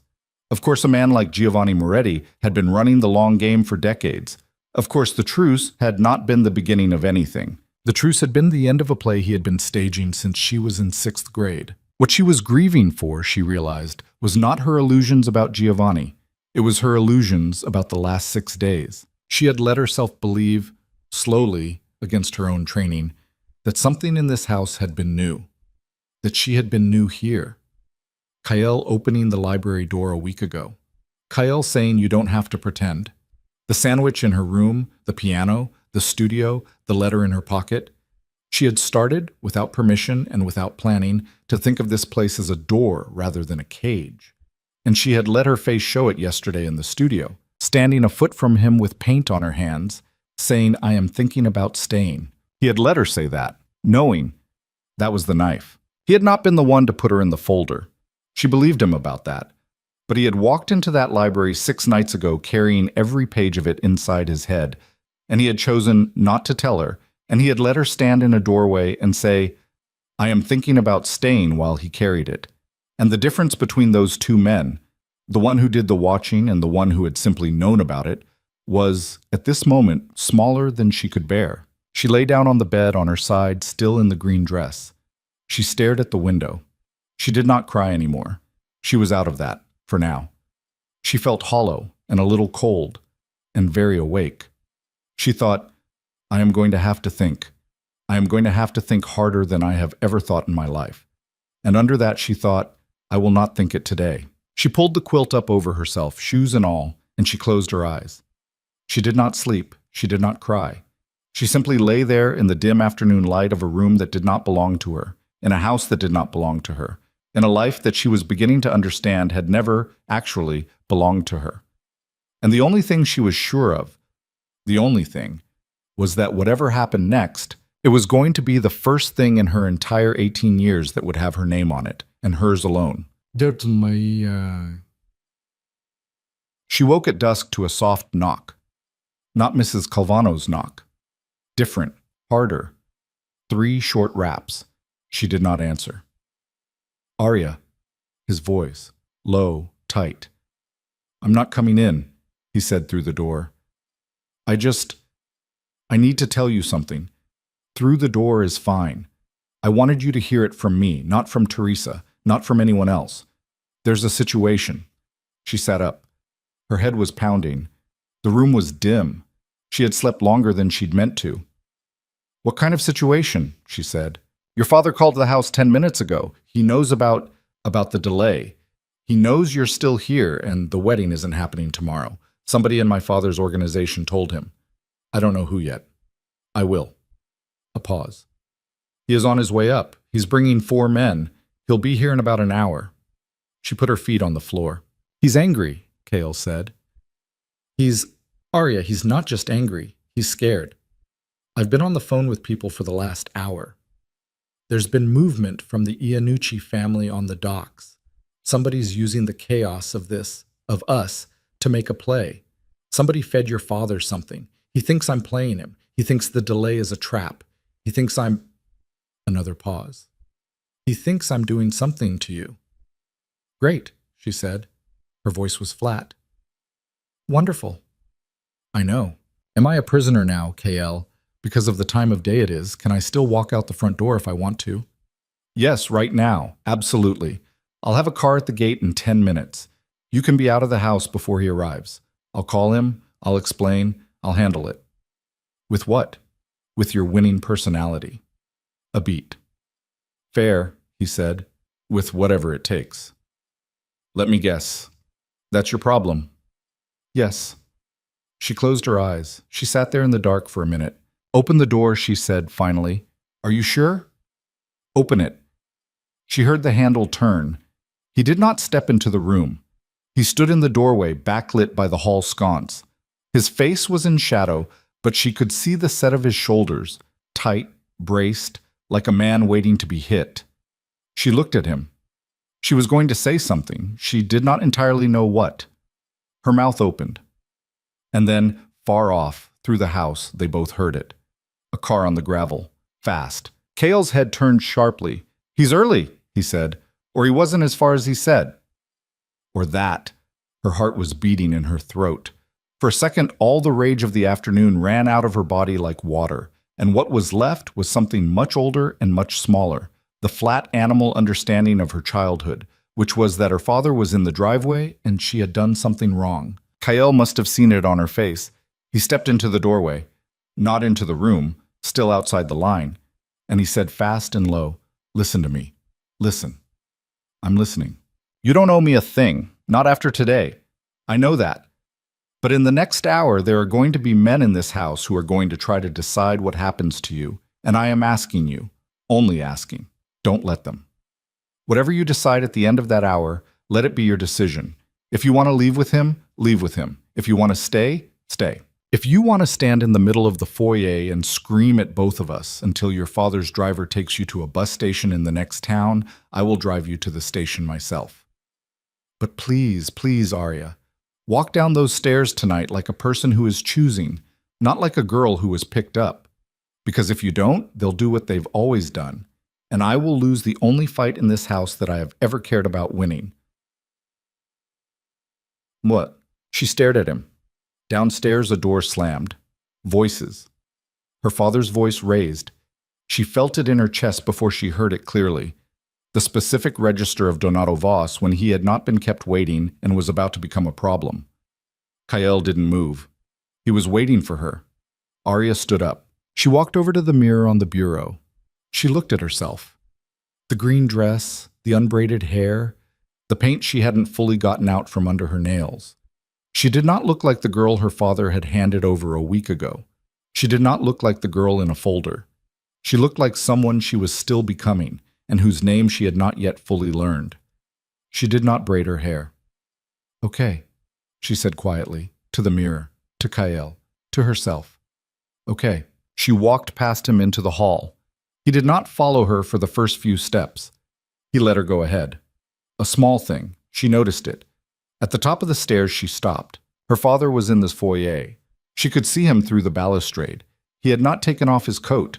Behind him stood two of his men, their hands empty but ready. A third was still outside on the porch. Giovanni Moretti's guards, her guards, she supposed now, for the first time, had not quite stepped between them, but they were standing in the doorway of the front hall in a way that said they could. It was the quiet before a thing. Her father looked up and saw her. His face, for one brief second, did something she had not seen on it since her mother had been alive. Relief. A small, raw relief. The relief of a father who has been told on the drive up that his daughter may have been hurt, and who is seeing, right now, that she is upright, intact, walking on her own. Then his eyes traveled to Kael at the top of the stairs behind her, and the relief hardened into something else. "Arya?" her father said. His voice carried up the stairs. "Come down here. We're leaving." She did not move. "Arya." "Hello, Dad," she said. The foyer went very quiet. Her father's head tilted about half an inch. He was used, she thought distantly, to a certain cadence in her voice. The cadence of "Yes, Dad." "Okay, Dad." "Right away, Dad." The cadence she had just not used. "What did you say?" he said. "I said hello." She walked down the first step, then the second. Her hand rested lightly on the banister. She was aware of her heart. She was aware of the way the air had changed in the room. She was aware of Kael, 2 steps behind her, not close, not crowding. A presence, nothing more, and somehow all the presence in the world. Halfway down the stairs, she stopped. She looked down at her father and at his men, and at the foyer of a house she had not asked to enter a week ago, and at the long, dark, open door of a choice she had not known, until this moment, she was going to be able to make. "Before anyone says anything else," she said, to the foyer, to all of them, in a voice that did not shake, "I want to be the one who talks first. I think I have earned that tonight, and I think all of you." Her eyes moved across them, her father, the men, up and back to Kael, and back to her father. "All of you are going to listen to me, for the first time in my life. You are going to listen." Nobody spoke. The fire in the foyer hearth popped once in the silence. A log settled. Arya Voss took another step down. She took the step, and then another, and she was aware of every muscle in her legs. Her hand slid along the banister, not because she needed the support, but because letting go felt too much like flight, and she had decided, somewhere in the last 2 hours, though she could not have pinpointed when, that she was not going to run. Not tonight, not ever again, if she could help it. Her father's face had gone still. He had a face that could go very still when he was calculating, and she had seen that face across the dinner table 1,000 times without ever being on the receiving end of it. It was different from the other side. "Arya," he said, "I don't know what they've done to you. I don't know what they've told you, but you're coming home tonight, and we're going to sort this out at the house. This is not the place." "This is the place," she said. "Arya." "Dad, please, let me finish. You can say whatever you need to say after. I promise. I will sit and I will listen. But right now it is my turn." Donato Voss did not answer. He did not shut his daughter up. That itself, that 1-second hesitation, was a crack in the wall of her life so loud she almost missed the next breath. He was looking at her with his head tilted slightly, the way a man looks at a piece of news he has not yet decided whether to believe. Behind him, his 2 men had gone very still, in the careful way soldiers go still when they are no longer certain whose call this is. She came down the last step slowly, so that she ended at the bottom of the staircase, one hand still on the post, facing him across 15 feet of foyer. I know about the folder, she said. Her father's brow moved. Only a fraction, but it moved. Folder, he said. Don't. She watched him, the narrow, tired, familiar face she had studied all her life. And she watched him decide in a single heartbeat not to insult her by pretending he didn't know what she was talking about. That too was new. He did not play stupid with her. He had always played stupid with her. It was one of the primary modes of their relationship, the way he kept her a child whether she was one or not. Tonight, for whatever reason, maybe because she had come down the stairs without being called, maybe because she had used his name, he did not reach for it. That was Giovanni's, he said, not mine. I wasn't involved in that. Did you know? A pause. Yes. The foyer rang with that small syllable. Arya felt it go through her like a cold wire. When? 4 years ago. 4 years, she repeated. You let that man put a folder on your 12-year-old daughter, and you found out 4 years ago, and you… What, Dad? You what? You wrote him a thank you note. I was at war with him, Arya. I was 14 when you found out. It came out quieter than anything else he had said. It was not a justification. It was a statement. He was looking at her steadily now, and there was no pretense left in his face. And what was left was something she had not seen there before. A kind of exhausted honesty that was almost worse than the lies. When I made the truce, he said, I knew what Giovanni had been doing. I knew that he had that folder, and I used it. I told him I knew. I told him that unless he gave us favorable terms on the docks, unless he pulled his people off the trucking routes, I was going to make the folder a problem. Public or private, I didn't say. He knew what I meant. He gave me the terms. That's how we got the truce, Arya. That's how your uncles are still breathing. I traded on it. She stared at him. And then you gave me to his son, she said. Yes. Dad. Yes.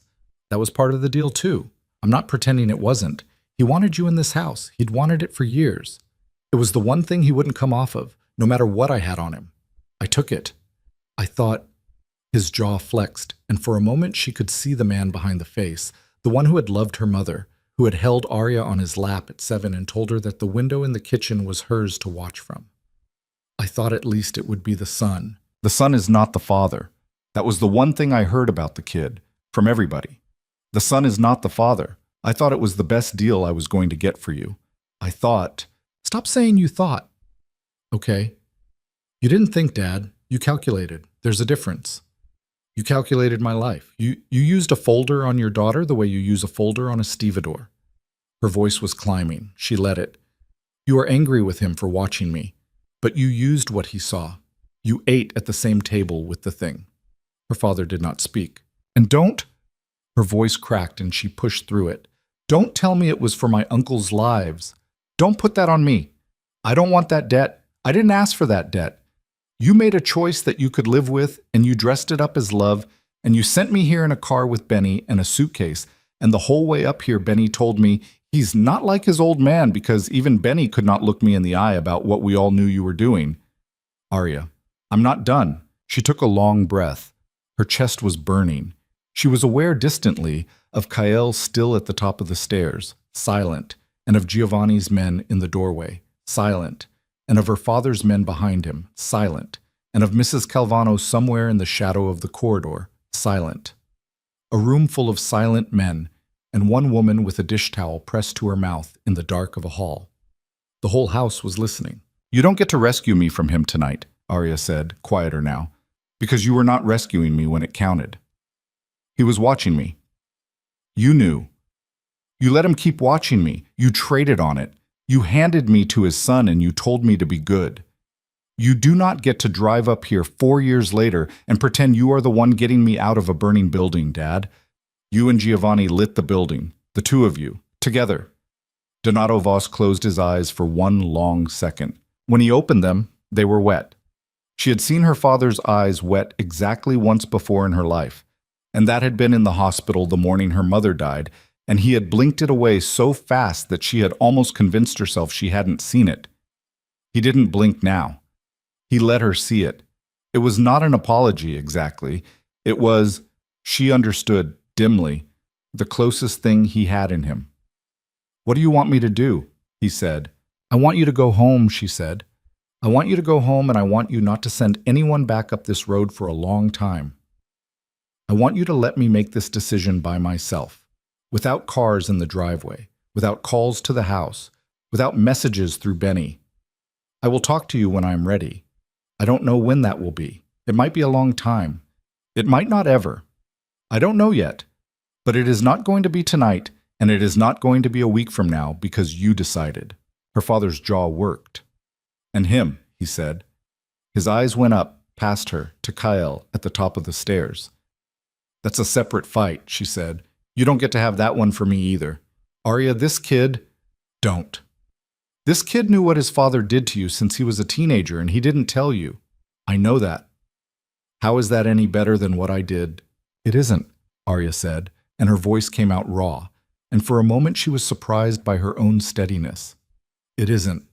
That's what I've been sitting in a locked room thinking about for the last 4 hours. It isn't better, Dad. You're right. It is a version of the same thing, and that is why I am going to be the one who deals with it. Not you. Not with 4 men in a car in the driveway. Not with your hand on the back of my neck walking me out of this house. Me.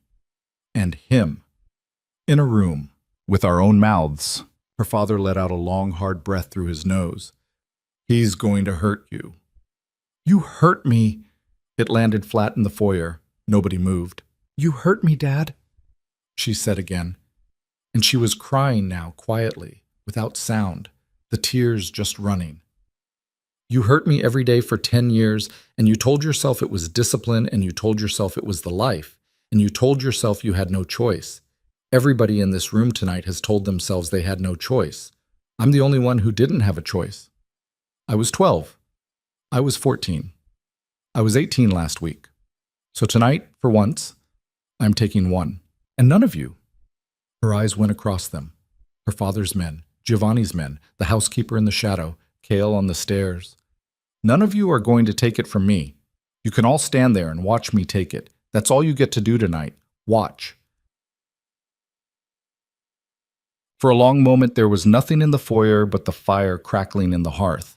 Then her father, Donato Voss, who did not bend, who had not bent, who had not been told no by a woman in his own house since his wife stopped speaking, nodded once.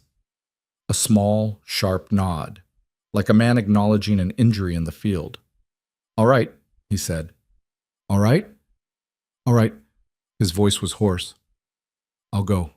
Tonight. I'll go. Thank you. Arya. Dad. Just..." His throat worked. He did not know how to end the sentence. He was a man who had never in his life had to end a sentence softly. He tried again. "I don't know how to do this. I don't know how to go home without you and not do anything. I don't know how that works."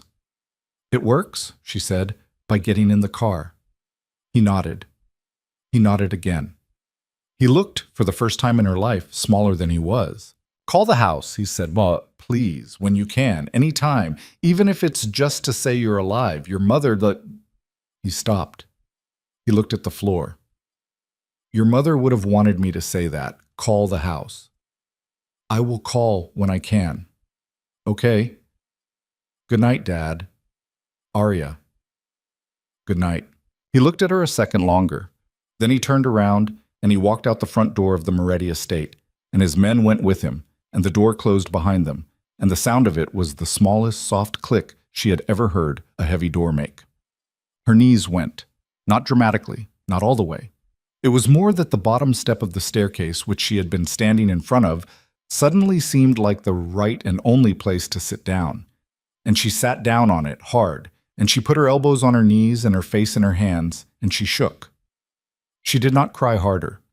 She had been crying the whole time. She was out of any new crying. She just shook and breathed and waited for her body to believe that the foyer had emptied. Somewhere behind her, she heard the stair creak. "If you want me to go," Kyle said from a few steps up, "I'll go." "Don't go," she said into her hands. He did not come down the rest of the stairs. He sat where he was. She could feel it. the careful, decided weight of a man choosing not to cross a distance. It made something in her ribs ease just a fraction. Mrs. Calvano came around the corner from the corridor with a blanket and did not say a word. She put the blanket around Arya's shoulders. She squeezed her upper arm once. She disappeared again toward the kitchen. A minute later, there was the faint sound of a kettle. Arya lifted her face. She did not wipe it. Her hands were shaking so badly she did not trust herself to go near her own eyes. "Kyle," she said. "Yeah." "Come down." He came down. He sat, finally, 2 steps above her, not beside her, because beside her would have been presumptuous. She was grateful for that. He rested his forearms on his knees. She could see his hands out of the corner of her eye. They were shaking too, she noticed, just slightly, just at the tips. They sat like that for a long time. "I meant it," he said eventually. "Meant what?" "That you could hit me." She let out a sound that was almost a laugh. It was a wet, cracked, exhausted thing. "Kyle, I did. I'm not going to hit you. Okay?" I considered it. "Okay." Another long silence. The fire popped. Mrs. Calvano, somewhere deep in the house, was opening and closing a cupboard very, very quietly, the way a person does when they are trying to move around other people's grief without disturbing it. "I want to say something to you," Arya said, "and I want you to not say anything back for a minute because I'm going to need every bit of my steam to get through it, and if you interrupt, I will lose it. Okay? I mean it. Not one word." "Not one word." She took a breath. "I don't know," she said. "If I can stay." He did not move. "I woke up this morning," she said, "and for the first time in my whole life, I got out of bed without being afraid of the day. I put on this dress because I wanted to. I didn't ask anyone. I drank a cup of coffee by myself, and nobody told me I had to sit a certain way. I thought, he will be at the table at 11, and I will tell him that I'm thinking about staying. That was my whole plan. That was the entire plan of my entire day, Kyle. And I'm telling you that because I want you to understand exactly what it was in me that died this afternoon when you told me about the folder." He did not speak. He had promised not to. "Because," she said, "you didn't just take something from me. You took a thing I had just this week figured out existed. Do you understand? You took my first morning of she couldn't find the word and had to try twice, of wanting a day. I had that for about 6 hours. And then you sat me in a chair in the library and you gave me the folder." She stopped. She breathed. "I want to tell you that I hate you," she said. "I thought I would. When I was sitting in the library alone after, I thought, this is the moment where I hate him. But I didn't. I don't. And that's not because you don't deserve it. It's because somewhere in between your father making a file on me and me walking down those stairs tonight, I stopped. I stopped being the kind of person who can hate neatly. I can't do it. I look at you and I see the man who stood in the doorway of the studio yesterday and watched me paint without telling me what I was doing wrong. And I also see the man who watched me paint knowing that his father had a report somewhere about my coping behaviors. And both of those men are you. And I don't know how to cut them apart." He said nothing. His hands were still shaking. "So here's what I'm going to do," she said. "I'm going to stay in this house for one more night. Not because I have decided anything, because I don't have anywhere else to go tonight that isn't a worse lie than this one. I'm going to sleep in the room upstairs, and I'm going to lock the door. In the morning, you and I are going to sit in the library, and we are going to talk about what a person, what a man, who wants to be looked at by me has to do going forward. Not promise me. Do. Because I have been promised things my entire life, Kael, and they are worth less than nothing to me. So, actions, concrete things. A list. Things you will and will not do. Things you will tell me before my father tells me. Things you will never do again. Things you will let me see. A real list with real teeth. If you can sit across from me tomorrow and give me that list and live up to it, I will think about it. I will think about it seriously. I am not promising you anything else." He nodded slowly. "You can talk now," she said. He waited another second, as if to make sure she was really done. "I understand," he said. "That's it?" "That's it. Tomorrow morning, library, real list. I've been writing it in my head for a week, Arya. Some of it since I was 19. I'll have it. Good. A pause. One more thing, she said. Yeah. Your father. His jaw tightened. He's going to come here, she said. Yours. Not mine. Mine just came and left. Yours hasn't been to this house in how long? 6 months. He's going to come here, Kyle. Tomorrow. The day after. Soon. He is not going to sit in his own house and find out through a phone call that I stood in the foyer and told my father to leave. He is going to want to see this for himself. He is going to want to meet the girl who used the word folder in her own voice. He is going to want to handle me. Yes? Yes. You are going to have to decide, she said, whether you stand in front of me or whether you stand beside me or whether you sit down and let me stand by myself. And I don't know which of those three things I want from you tomorrow. I don't even know tonight. But Kyle, her voice thinned. If he gets between me and the door, if he starts using the same words on me that he used in that folder, I need you to understand that I am not going to sit politely through it. I am not the girl who sat politely through things anymore. Something in me has come apart today, and I don't know that it goes back in the same order. So, if you're planning to marry a girl who is a bargaining chip, you need to tell me now. Because that girl is gone, and whoever I am turning into, she is not going to stand still in this house to be inspected. Old. Kyle looked down at the stairs. His hands were still shaking at the fingertips. He took a long breath. He let it out. I don't want the bargaining chip, he said. I never wanted the bargaining chip. I am telling you that knowing I have not earned the right to be believed about what I want. If you want proof, I will give you proof. Starting tomorrow. Starting tonight, if you need it. But I want to say, for the record, in the room, with the fire on, I don't want the girl in the folder. I want whoever is sitting on this stair tonight. Arya closed her eyes. She sat a long time with that. She did not answer it. Finally, she said, okay. Okay? Just okay. Don't read anything into it. I am too tired to hold anything else tonight. Okay. She pushed herself up slowly. The blanket slid from her shoulders. Kyle caught it before it hit the floor and folded it once over his arm. And he stood too, and he did not offer her his hand. I'm going up, she said. Mrs. Calvano has tea. I don't want tea. I'll tell her. She walked past him up the stairs. At the landing, she stopped without turning. Kyle. Yeah. Don't come to my door tonight. Not for anything. I won't. Not even if something else happens. Not even then. Good.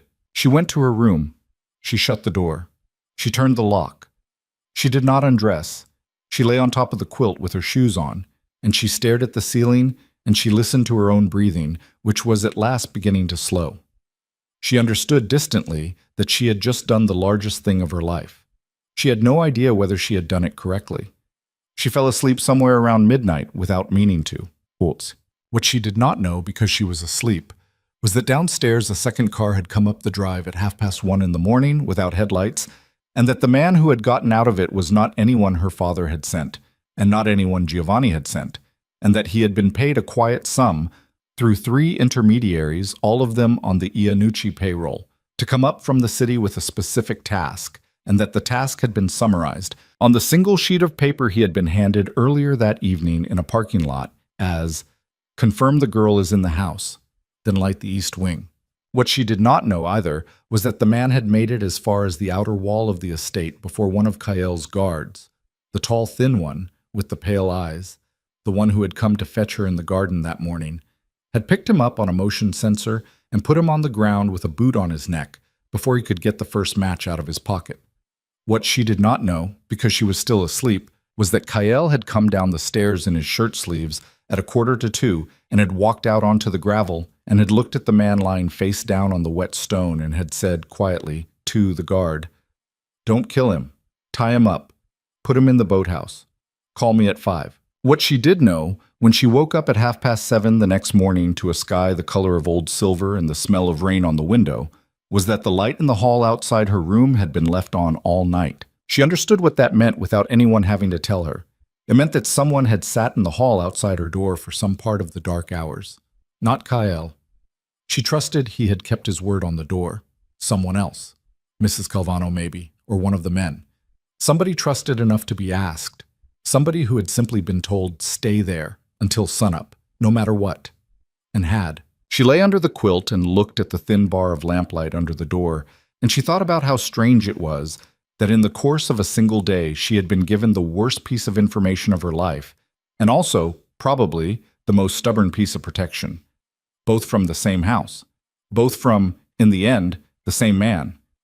She thought, this is not going to be simple. She thought, nothing I choose from here is going to be clean. And then, to her own surprise, she thought, quietly, without drama, as one thinks of a thing one has finally understood, I'm going to go downstairs and I'm going to sit across from him, and I'm going to ask for the list. She got out of bed. She washed her face in cold water until the swelling around her eyes went down. She changed out of the green dress, which smelled like yesterday, and into a plain dark one from the suitcase, one her mother had bought her years ago, before the sickness, which Arya had kept even though it no longer fit exactly right. She did not braid her hair. She ran her fingers through it and left it down. It was the smallest possible declaration, and she made it anyway. When she opened the door to the hall, Mrs. Calvano was sitting in a straight-back chair 3 feet away with a rosary in her lap and a thermos of coffee at her feet. The housekeeper's eyes were open. She did not look tired. She had that particular wakefulness of a woman who has sat through worse nights than this in her life and had learned how to make her body wait. "Good morning, miss," Mrs. Calvano said softly. "Mrs. Calvano?" "He's in the library." "For how long?" "Since about 5. Arya nodded slowly. "Thank you," she said. "For—" she gestured at the chair. "For sitting." "It's nothing." "It isn't." Mrs. Calvano looked up at her. Her face did the small softening thing again, the one where the worn, sensible mask slipped and something else looked out. A woman who had loved other women in this house, none of whom, Arya suspected, had made it to breakfast as themselves. "Miss Voss," Mrs. Calvano said, "for what it is worth, I have worked in this family for 31 years. I have seen them all. I have seen the father. I have seen the uncles. I have seen the cousins. I will tell you only one thing, and then I will not say anything else on the subject ever again. The boy in that library is not the worst of them. That doesn't mean he is good enough. That is for you to decide. I'm only telling you where he ranks." Arya swallowed. "Thank you," she said. "Go on down. I've put fresh coffee on the tray. He hasn't eaten." "Neither have I." "Then eat together." She went down. The library door was ajar. She pushed it open without knocking. Kyle was at the desk this time, not the window. He had clearly been there for hours. Papers were spread out in front of him. Real handwritten ones, yellow legal pad, the kind of unglamorous paper lawyers and tired men used. He looked up when she came in. He had not shaved. His eyes were the tired dark eyes again, but the set of his shoulders was different. Loose. Ready. Like a man who had stopped bracing against a blow and had decided to simply stand in the open. "Arya." "Kyle." She walked to the chair across from him and sat down. She did not sit on the edge this time. She sat all the way back. She folded her hands in her lap. She looked at him across the desk. She looked at the yellow legal pad. "Is that the list?" she said. "That's the list." "How long is it?" 11 pages. She felt something complicated move in her chest. "Read it to me," she said. "Every page?" "Every page." He drew the top sheet toward him. He cleared his throat. His hand, she saw, was finally steady. Outside the library window, the silver morning was beginning to turn pale gold at the edges, and rain was starting again on the glass, very softly, the way it had been falling a week ago when she had first come up this drive in the back of a sedan with a suitcase on the seat beside her and no voice in her mouth at all. "Number 1, he read, and she listened. He read for almost an hour. Some of it was what she had expected. No more watching, no intermediaries. Any information about her that came into his hands came to her within 24 hours, unredacted, even the ugly pieces, even the pieces he thought would make her leave. Any decision about her life, where she went, who she saw, whether she left the estate, whether she used the phone, whether she saw her father again, was hers, full stop. And if anyone in the Moretti organization tried to route around her through him, he would tell her which man had tried and when. He would not carry that man's water. He would not cover that man's mouth.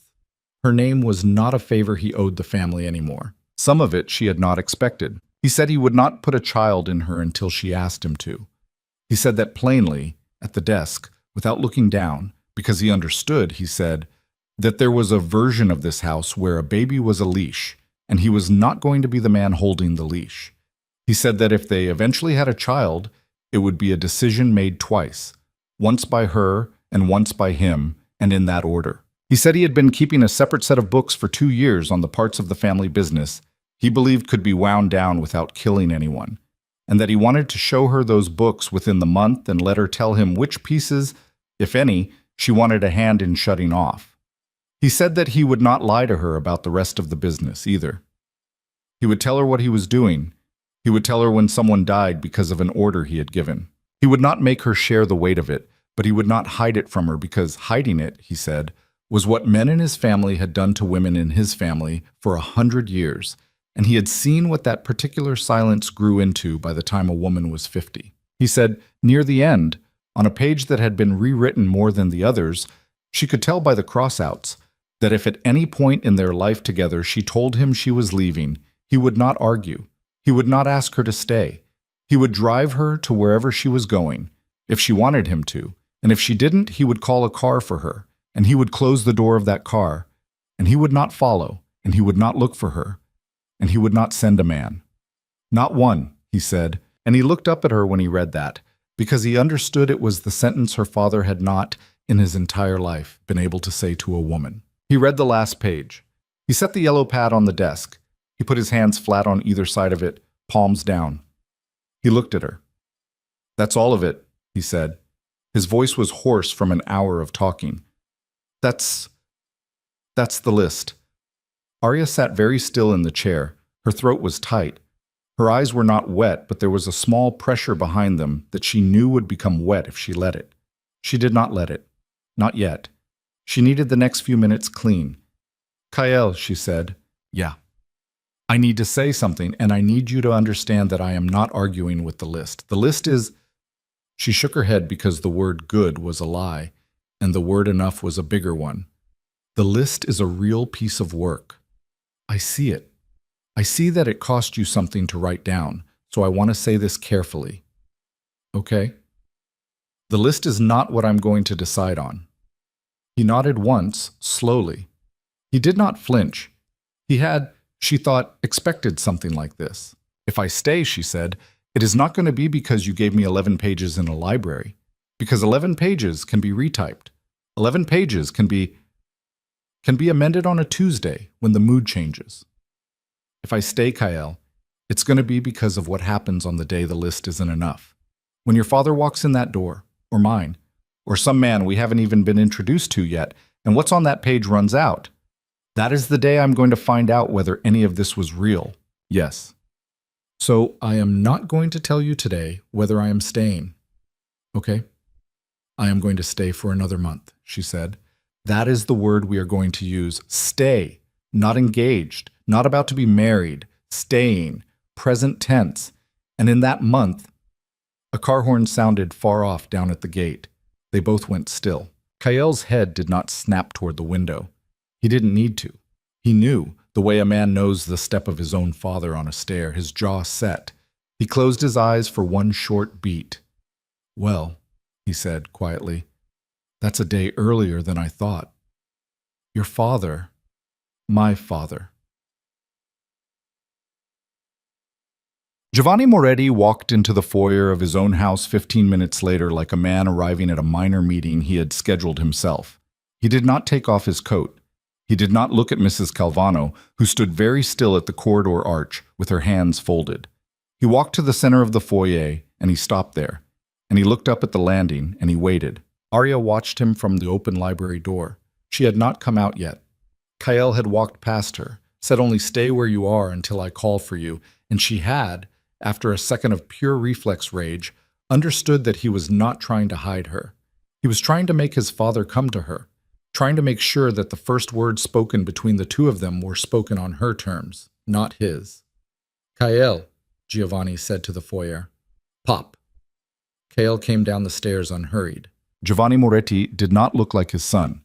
That was the first thing she thought. In her head, built from newspaper stories and her uncle's mutterings and 6 weeks of imagination, she had constructed a heavier, bulkier man, gray-jowled, hard-eyed. The actual Giovanni was small, almost thin, with very white hair cut short. His eyes were gray, not dark, and they had an unblinking patience that she recognized at once. It was a patience she knew from her own father, but more, a patience with the quality of a clock, a long clock, a clock that had been running for 50 years and was in no hurry to stop. "You kept her," Giovanni said. Kael stopped on the last stair. "She stayed. That's not the same thing. It is in this house now." The older man's eyes moved, not to the library where Arya stood, not to Mrs. Calvano in the arch, but around the foyer, as if taking inventory of it, the kind of look a landlord gives a room. For a moment, Arya understood, on a deep physical level, how 30 years of being looked at like that could silence a woman. "Donato was here last night," Giovanni said. "He was. He left. He did. Without her." "Yes. Because you told him to." "Because she did, Pop. She told him. I stood on the stairs." Giovanni's face did not change. He looked at his son for a long, flat second. "Well," he said, "bring her in. Let me see."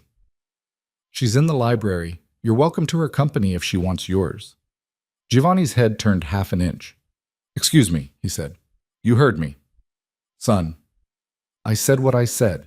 There was a small shift in the foyer, a tightening of air that Arya understood came from the two of Giovanni's men who had followed him in. Their hands had not moved. Their eyes had. That was all. Kael noticed. He did not move either. His stillness, Arya realized, was its own kind of answer. He had not raised his voice. He had not postured. He had simply, in front of his father's soldiers, declined. She could not stay in the library anymore. She stepped into the doorway. Giovanni Moretti turned his head, and for the first time in her life she met his eyes. They were not cruel. That was what was worst about them. Cruel she could have fought. Cruelty was a language she knew. His eyes were something else. They were used to her. They had been looking at her for 6 years without her knowing. They were the eyes of a man for whom she had been a file, a photograph, a set of reports, and now, at last, a body in a doorway. And she saw, in the half-second before he composed his face, a small flicker of satisfaction. The small proprietary pleasure of a man whose long-running project has walked out onto the lawn. She put that look in her memory, carefully. She would need it later. "Mr. Moretti?" she said. "Arya," he said. He smiled. It was a small, warm, practiced smile, and she understood in that instant why he was the man he was in the world. "Come in, please." "I am in." A small hesitation, then the smile held. "Come sit with me, then. Your father and I—" "I'm not going to sit with you." The smile did not break. It simply paused. She could see him calculating underneath at clock speed. "I think we got off on a strange foot last night," he said gently. "Your father and I had words on the phone this morning. There's been some excitement from a rival family. Things have been said that shouldn't have been. I've come to make that right, with you in the room, so that we can all move forward." "We," she said. "We." "Mr. Moretti." "Giovanni, please." "Mr. Moretti," she said again calmly. "I am not in your we. I have never been in your we. I am going to say some things to you now, and you are going to listen to them the way my father listened to me last night, which is with your mouth closed. And when I'm finished, you're going to do one of two things. You're going to walk out of this house, or you're going to sit in that chair by the fire, and you are going to stop pretending that I am a girl you just met." The foyer did not breathe. One of his men shifted his weight. Giovanni did not look at the man. He did not need to. The man stopped shifting. "All right," Giovanni said softly. She stepped fully out of the library doorway. "You had men watching me since I was 12, she said. "I have been told. I believe it. I am not going to ask you to confirm or deny. I am not interested in that conversation. I am interested in this one." "Arya?" "No." Her voice came out sharper than she'd meant. He stopped. You're going to listen the way I said you would listen, she said, or you're going to leave. A small, long beat. All right, he said again, quieter. I stayed last night because I chose to, she said. Not because your son charmed me, not because I forgave him, not because I was trapped. I chose to because I have spent 18 years not choosing anything. And last night I finally had a fight in me, and I used it on my own father, and I had a little bit left over, and I used that to walk up the stairs to a room with a lock on the inside. I am telling you that, Mr. Moretti, because I want you to understand that whatever you came here to sell me this morning, I am not in it. I am in my own we.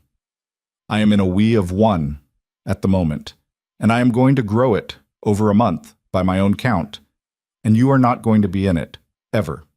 Not because I am angry, though I am, but because you forfeited it when I was 12. Giovanni Moretti's face did not move. My son, he started. Your son is a separate question. I will answer it without your help.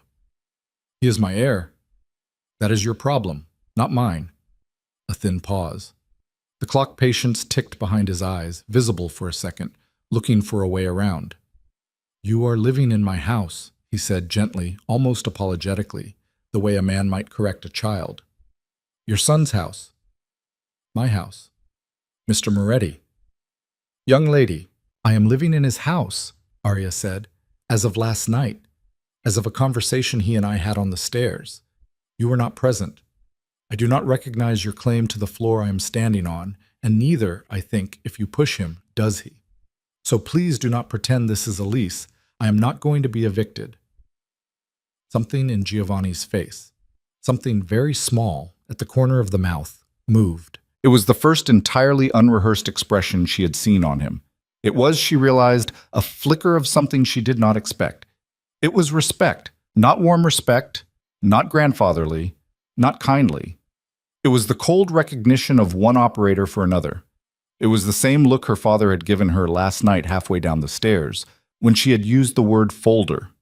It was the look men in her world gave each other when they had just been shown, without warning, that the chessboard had another piece on it that they had not previously known was in play. I see, Giovanni said. Good, Arya said. My son. Yes. Is he... Giovanni looked at Kael, who had not spoken in 3 minutes. Is he making his decisions these days from the library? He is making them, Kael said. In the foyer, in front of you, right now. I see. I'm not marrying her this week, Pop, Kael said. His voice was low and even. I'm not marrying her next week. I am not putting that on her. When and if we get married, it will be because she walked into a room and said the words herself. Not because a priest was scheduled, not because you picked a date. That's the thing I came downstairs to tell you. I wrote it on a legal pad upstairs. I'll have it notarized if you want. I'll have it printed. I don't care, but it is not up for discussion. Kael, it is not up for discussion. Giovanni looked at him a long moment, then slowly he nodded. It was not an approving nod. It was a nod that said, I am filing this, and I will think about it for a long time, and we will see who is correct about whose house this is. She could read it clearly. It did not frighten her. It was what she had expected. You do not break a man like Giovanni Moretti in a foyer in the morning. You only force him to look once at the fact that the room has changed shape, and then you send him back to his car, and you spend the next 20 years making the new shape harder for him to undo. I will be in touch, Giovanni said. I'm sure, Arya said. Miss Voss. Mr. Moretti? He walked out. His men followed. The door closed. The smell of his cologne lingered in the foyer for a few minutes more, something cold and woody and expensive, and then Mrs. Calvano, without being asked, opened a window. Arya stood there shaking again. She didn't hide it. She just let her hand find the library doorframe and rest on it until the shaking eased. Cale did not come near her. He stood where he was. Well, he said after a minute. Don't, she said. Okay. Not yet, just let me stand here. Okay. She stood there a long time. Set. The first month went like that, full of small, unfinished things. She did not call her father, not for 3 weeks. When she finally did, it was from the kitchen phone at the estate in the late afternoon, with Mrs. Calvano pretending very hard to be busy with silverware 6 feet away. Her father picked up on the second ring. His voice was careful. He did not ask her to come home. He asked her if she was eating. He asked if the ocean was loud at night. He asked, at the end, hesitantly, if she wanted him to send up any of her mother's old books, because he had found a box of them in the basement he hadn't known was still there. She said yes. She said she would like that. She said she would call again in a couple of weeks. She hung up and stood there for a long time in the kitchen, and Mrs. Calvano, still polishing a fork that did not need polishing, said without looking up, "Miss, it isn't nothing, a man like that offering to send books. I've known him longer than you. That is the most he can do. You are allowed to take it and still not go home." Arya nodded and wiped her nose on her sleeve and went upstairs. A week after that, she met Kael's mother. Mrs. Calvano had told her quietly one morning, "Today is a good day."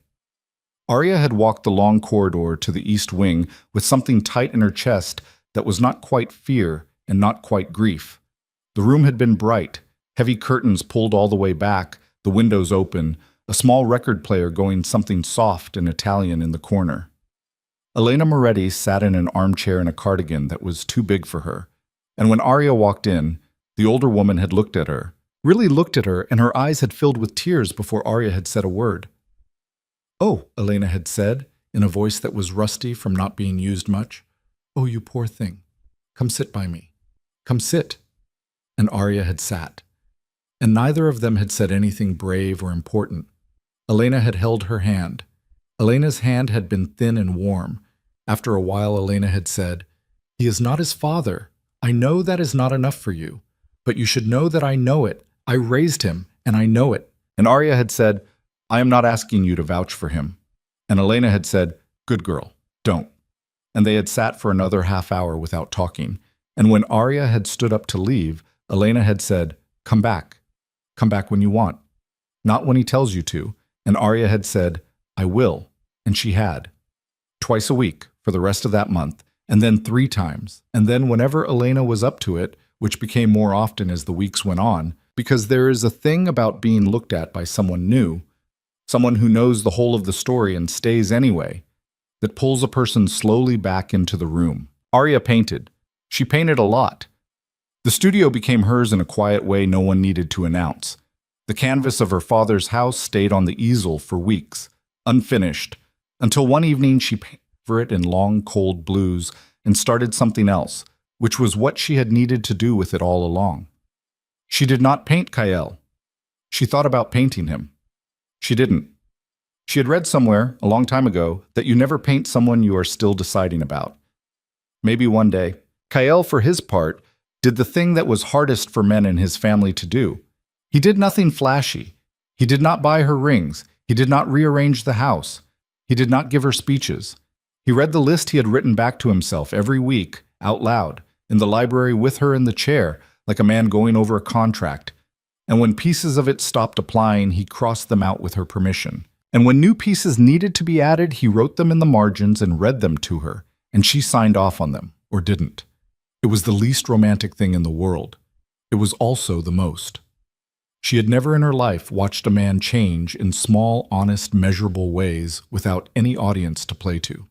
She had only ever seen men change for a room, for a wife, for a priest, for a jury, for a lie. Watching Kael change because she'd asked him to, and then keep changing when no one was watching.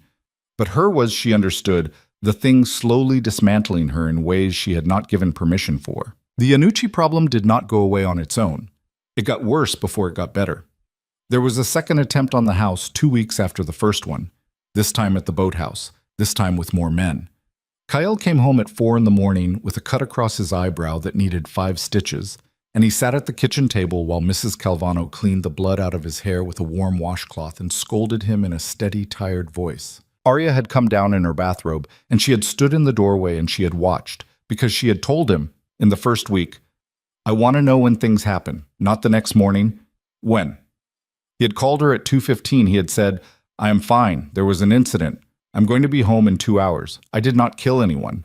She had said, "Thank you for calling." She had hung up. She had not been able to go back to sleep. At 4:30 in the kitchen, she had sat down across from him at the table while Mrs. Calvano worked on his eyebrow, and she had said, "Tell me what you did." And he had told her. All of it. The specifics, the names, the one man who had been a boy, practically, 19, who had been tied up in the boathouse and had cried, and whom Kyle had driven to a bus station himself with $300 and the number of a cousin in another state. She had listened. She had not said good. She had not said, I approve. She had said only, you could have killed him. You didn't. I want you to remember that you didn't on the nights you feel like you have to. He had looked at her across the table with the butterfly bandage half applied to his eyebrow, and he had said, in a voice she had not heard before from him, okay. That was all. Okay. She understood it as something larger than okay. She understood it, though she didn't say so, as the thing that let her, a week later, for the first time sit next to him on the couch in the morning room and fall asleep against his shoulder while he read a newspaper. She woke up 2 hours later to find him still in the same position, the paper still folded to the same page, because he had not wanted to wake her by moving his arm. That was the first time she let him touch her.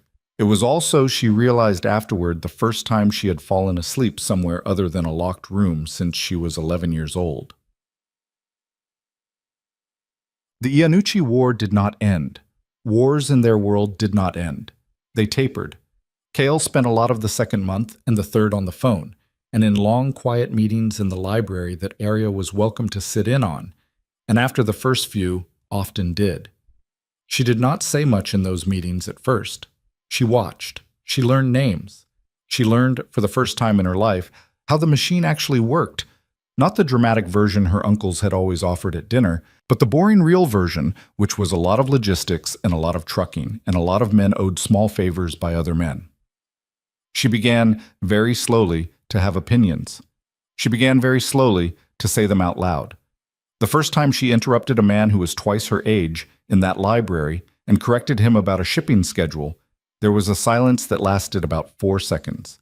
Then Kyle said, mildly, without looking up from the page in front of him, "She's right, Tony. Fix it." And Tony had fixed it. And nobody had interrupted Arya again in that particular way. Giovanni Moretti did not come back to the estate for a long time. He made his dissatisfaction felt in small ways: a missing payment, a diverted shipment, a phone call at an inconvenient hour. Kyle absorbed most of it without telling her the details, except when she asked, and then he told her. Once, in the 4th month, Kyle came home from a meeting in the city with his father and went straight up to the shower for a long time, and came down with wet hair and sat on the couch next to her and said, "He offered me everything if I send you home." And she said, "What did you say?" And he said, "I said no." And she said, "And then what?" And he said, "And then he hit me." She looked at him. He had the beginnings of a bruise on his jaw that she had somehow missed. She reached up and she touched it, very lightly, with 2 fingers. She had not touched his face before. He held very still. "He hit you," she said. "Yeah," he said. "And you didn't hit back," she said. "No," he said. "I don't hit him. I'm not going to, ever. That's one of the things I decided a long time ago." "Good," she said quietly. "Keep deciding it." She left her hand on his jaw a second longer, then she took it away. That was all. That was the whole moment, but something in her that night let another small old lock go. Her father came up for dinner in the 6th month. It was awkward. Mrs. Calvano made a roast that was too big, and they all ate too little of it. Her father did not know what to do with his hands. Kale was careful not to fill the silences. Arya filled them herself, in small flat pieces, and at the end of the evening, out on the porch while her father waited for Benny to bring the car around, Donato Voss looked at his daughter and said, "You look like your mother." And Arya said, "I know, Dad. I've always looked like her." And her father said, "No. I mean right now, this month. Your mouth. The way you said it." She used to set her mouth like that when she was about to win an argument. "I haven't seen that face since before you were born." And he had gotten into the car and gone, and Arya had stood on the porch in the cold in her cardigan, and she had understood something then about what it cost a man like her father to say a sentence like that. And she understood also that forgiveness was not going to be a single act in her life. It was going to be an accounting, small entries. Over years, she could live with that. Elena Moretti died in the spring of the 2nd year. It was not sudden. She had been tired for a long time. Arya sat with her the last 3 days, mostly in silence, sometimes reading to her from an old book of poems Elena liked, occasionally brushing her hair. Kael came in and out. At the end, it was the three of them in the room, and Elena had held out her hand to Arya with the little strength she had left, and had said, in that rusty voice, "You married him." And Arya had hesitated, because technically they had married quietly 6 weeks before at a city hall with only Mrs. Calvano and a stranger as witnesses. And Arya had not yet called it that out loud in front of Elena, because Arya had not wanted Elena to think she had waited to see if Elena was dying before making the choice. But the choice, she understood, was much older than the paperwork. "Yes," she said, "I did." And Elena had smiled, a small, tired, real smile, and had said, "On purpose," and Arya had said, "On purpose, yes." And Elena had closed her eyes. And she had stayed alive another 5 hours, breathing more and more softly. And when she went the way a candle goes in a room with an open window. Arya was still holding her hand. Their daughter was born a year after that. Arya was not quiet during labor. This surprised her. She had spent 18 years teaching her body not to make sound. And apparently once the body was forced into a big enough room by a big enough thing, the training failed completely. She yelled. She swore. She swore in Italian, which she had not known she remembered. At one point, in the middle of it, she looked over and saw Kael sitting next to the bed, with her hand in both of his, and his face was wet, and she said, through her teeth, "Are you crying?" And he said, "A little, yeah." And she said, "Good." And something about that had made her laugh, which had turned into another contraction, which had made her swear at him, which had made him laugh. And that was maybe the first true easy moment between them. In the middle of a mess. She filed it away. They named the baby Elena. They had talked about it for months. They had gone around on other names. In the end, it had been Kael who'd said it, one night in the kitchen, quietly, not pushing. "What about my mother's name?" And Arya, who had expected him to say it, and had been waiting for him to, had said, "Okay," and that was that. The baby looked mostly like Kael, with Arya's stubborn mouth. She was a serious, watchful baby. She did not cry much. She looked at people a long time before she smiled at them. Mrs. Calvano, who had buried 2 of her own children decades ago and did not speak of them, would hold Elena sometimes in the afternoons and hum to her in the kitchen in a language Arya could not place. Arya did not bring her daughter to her father for a year. When she finally did, it was on her own terms. She drove down herself with Kael in the passenger seat and the baby in the back in a car seat, and they sat in the parlor of the brownstone in Queens and drank bad coffee, and her father held his granddaughter with the stiff, careful terror of a man who had been convinced for some time that he would never be allowed to. Arya watched him hold the baby. She did not speak. She watched him, and she thought about her mother, and she thought about the folder, and she thought about the 4 words he had said to her in the foyer, "I don't know how." And she thought, not for the first time, that what she had done by staying at the Moretti estate had not only been a choice about her own life. It had been a choice that had split a small piece of ice somewhere deep in her father's chest that no other thing in 40 years had managed to touch. She did not forgive him for any of it, exactly. She let him hold the baby. That was not forgiveness. That was a different thing, a smaller, more sustainable thing. And she was learning very slowly the names of those smaller things and how to live on them. On the drive home, Kael said, without looking at her, "You did good back there." She said, "I didn't do anything." He said, "Yes, you did." She didn't answer, but she reached over and she put her hand on his leg, and she left it there most of the way home, and he covered her hand with his and didn't squeeze, just rested it. Years later, and it would be years, and there would be more fights, more Iannucci trouble, one very bad winter when Kael nearly didn't come home from a meeting in Baltimore, and Arya sat up the whole night with a pistol she did not particularly want on the kitchen table, and the baby asleep upstairs and Mrs. Calvano, old by then, asleep in the chair across from her.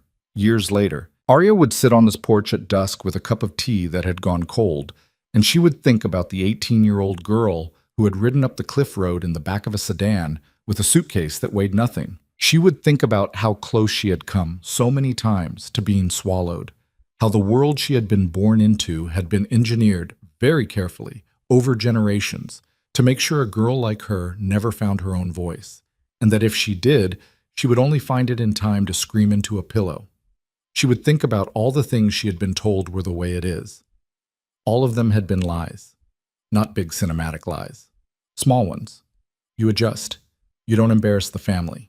Love is expensive and fear is cheap. You don't have a choice. This is the best deal you're going to get. Lies, everyone. They had only been true for as long as nobody in the room told the truth, and the minute somebody did, they'd fallen apart like wet paper. She would think about the thing that took her the longest to learn, which was that being chosen by someone was not the same as choosing, and that being safe was not the same as being seen. She would think about how the list Kael had read to her in the library, 11 pages long, had been the beginning and not the end of anything. They had rewritten it 20 times over the years. They had violated it, both of them, in small ways, and fought about it, and apologized and revised it. It was not a document, it was a practice. It was how she understood eventually that love in her life was not going to be a thing that arrived. It was going to be a thing that was done, over and over. On ordinary Tuesdays, in tired voices, with real hands. She would think also about her daughter, who was by then not a baby, who was a little girl who argued with her father about whether she was allowed to ride her bike past the gate, who had Arya's mouth and Elena's laugh and the good steady eyes of a child who had never, not once in her life, had to fold herself small to fit into a room. And she would think about the quietest, most private promise she had ever made to anyone, which was the promise she had made, wordlessly, holding her daughter in a hospital bed in her first hour of life. You will not be handed to anyone. You will not be in anyone's folder. You will walk into rooms you chose. You will leave rooms you chose. You will say no out loud until the men around you stop being surprised by the sound. She would not raise her daughter the way she had been raised. That, she understood, was the victory. Not the marriage, not the estate, not even the list. The quiet, ordinary, unspectacular victory of a woman who had been raised to disappear and had not disappeared, and who was now raising another small human being who would start, from the beginning, with a voice in her mouth, and would not have to spend 18 years learning where hers had gone. And on the porch at dusk, with the tea cold in her hand, Arya Voss, Arya Moretti, now by paperwork, but mostly just Arya, which was the name she had finally claimed for herself one morning in front of a bathroom mirror with a green dress on, would hear the front door open behind her, and her daughter's quick small feet on the wood, and a man's slower step after them, and she would not turn around right away. She would let them come to her. She would let herself be the thing at the end of their walk. And when her daughter climbed into her lap smelling like outdoors and shampoo, and when Kael sat down on the top step below them and leaned his back carefully against her knees. Like a man afraid of asking too much, Arya would put one hand on her daughter's hair and the other hand on her husband's shoulder, and she would look out at the ocean she had once stared at from a locked bedroom, and she would think, without fanfare, without poetry, the truest sentence of her life. I built this. On purpose. With both hands. And for the first time, when the light went out of the sky, no part of her flinched. No part of her waited for a door.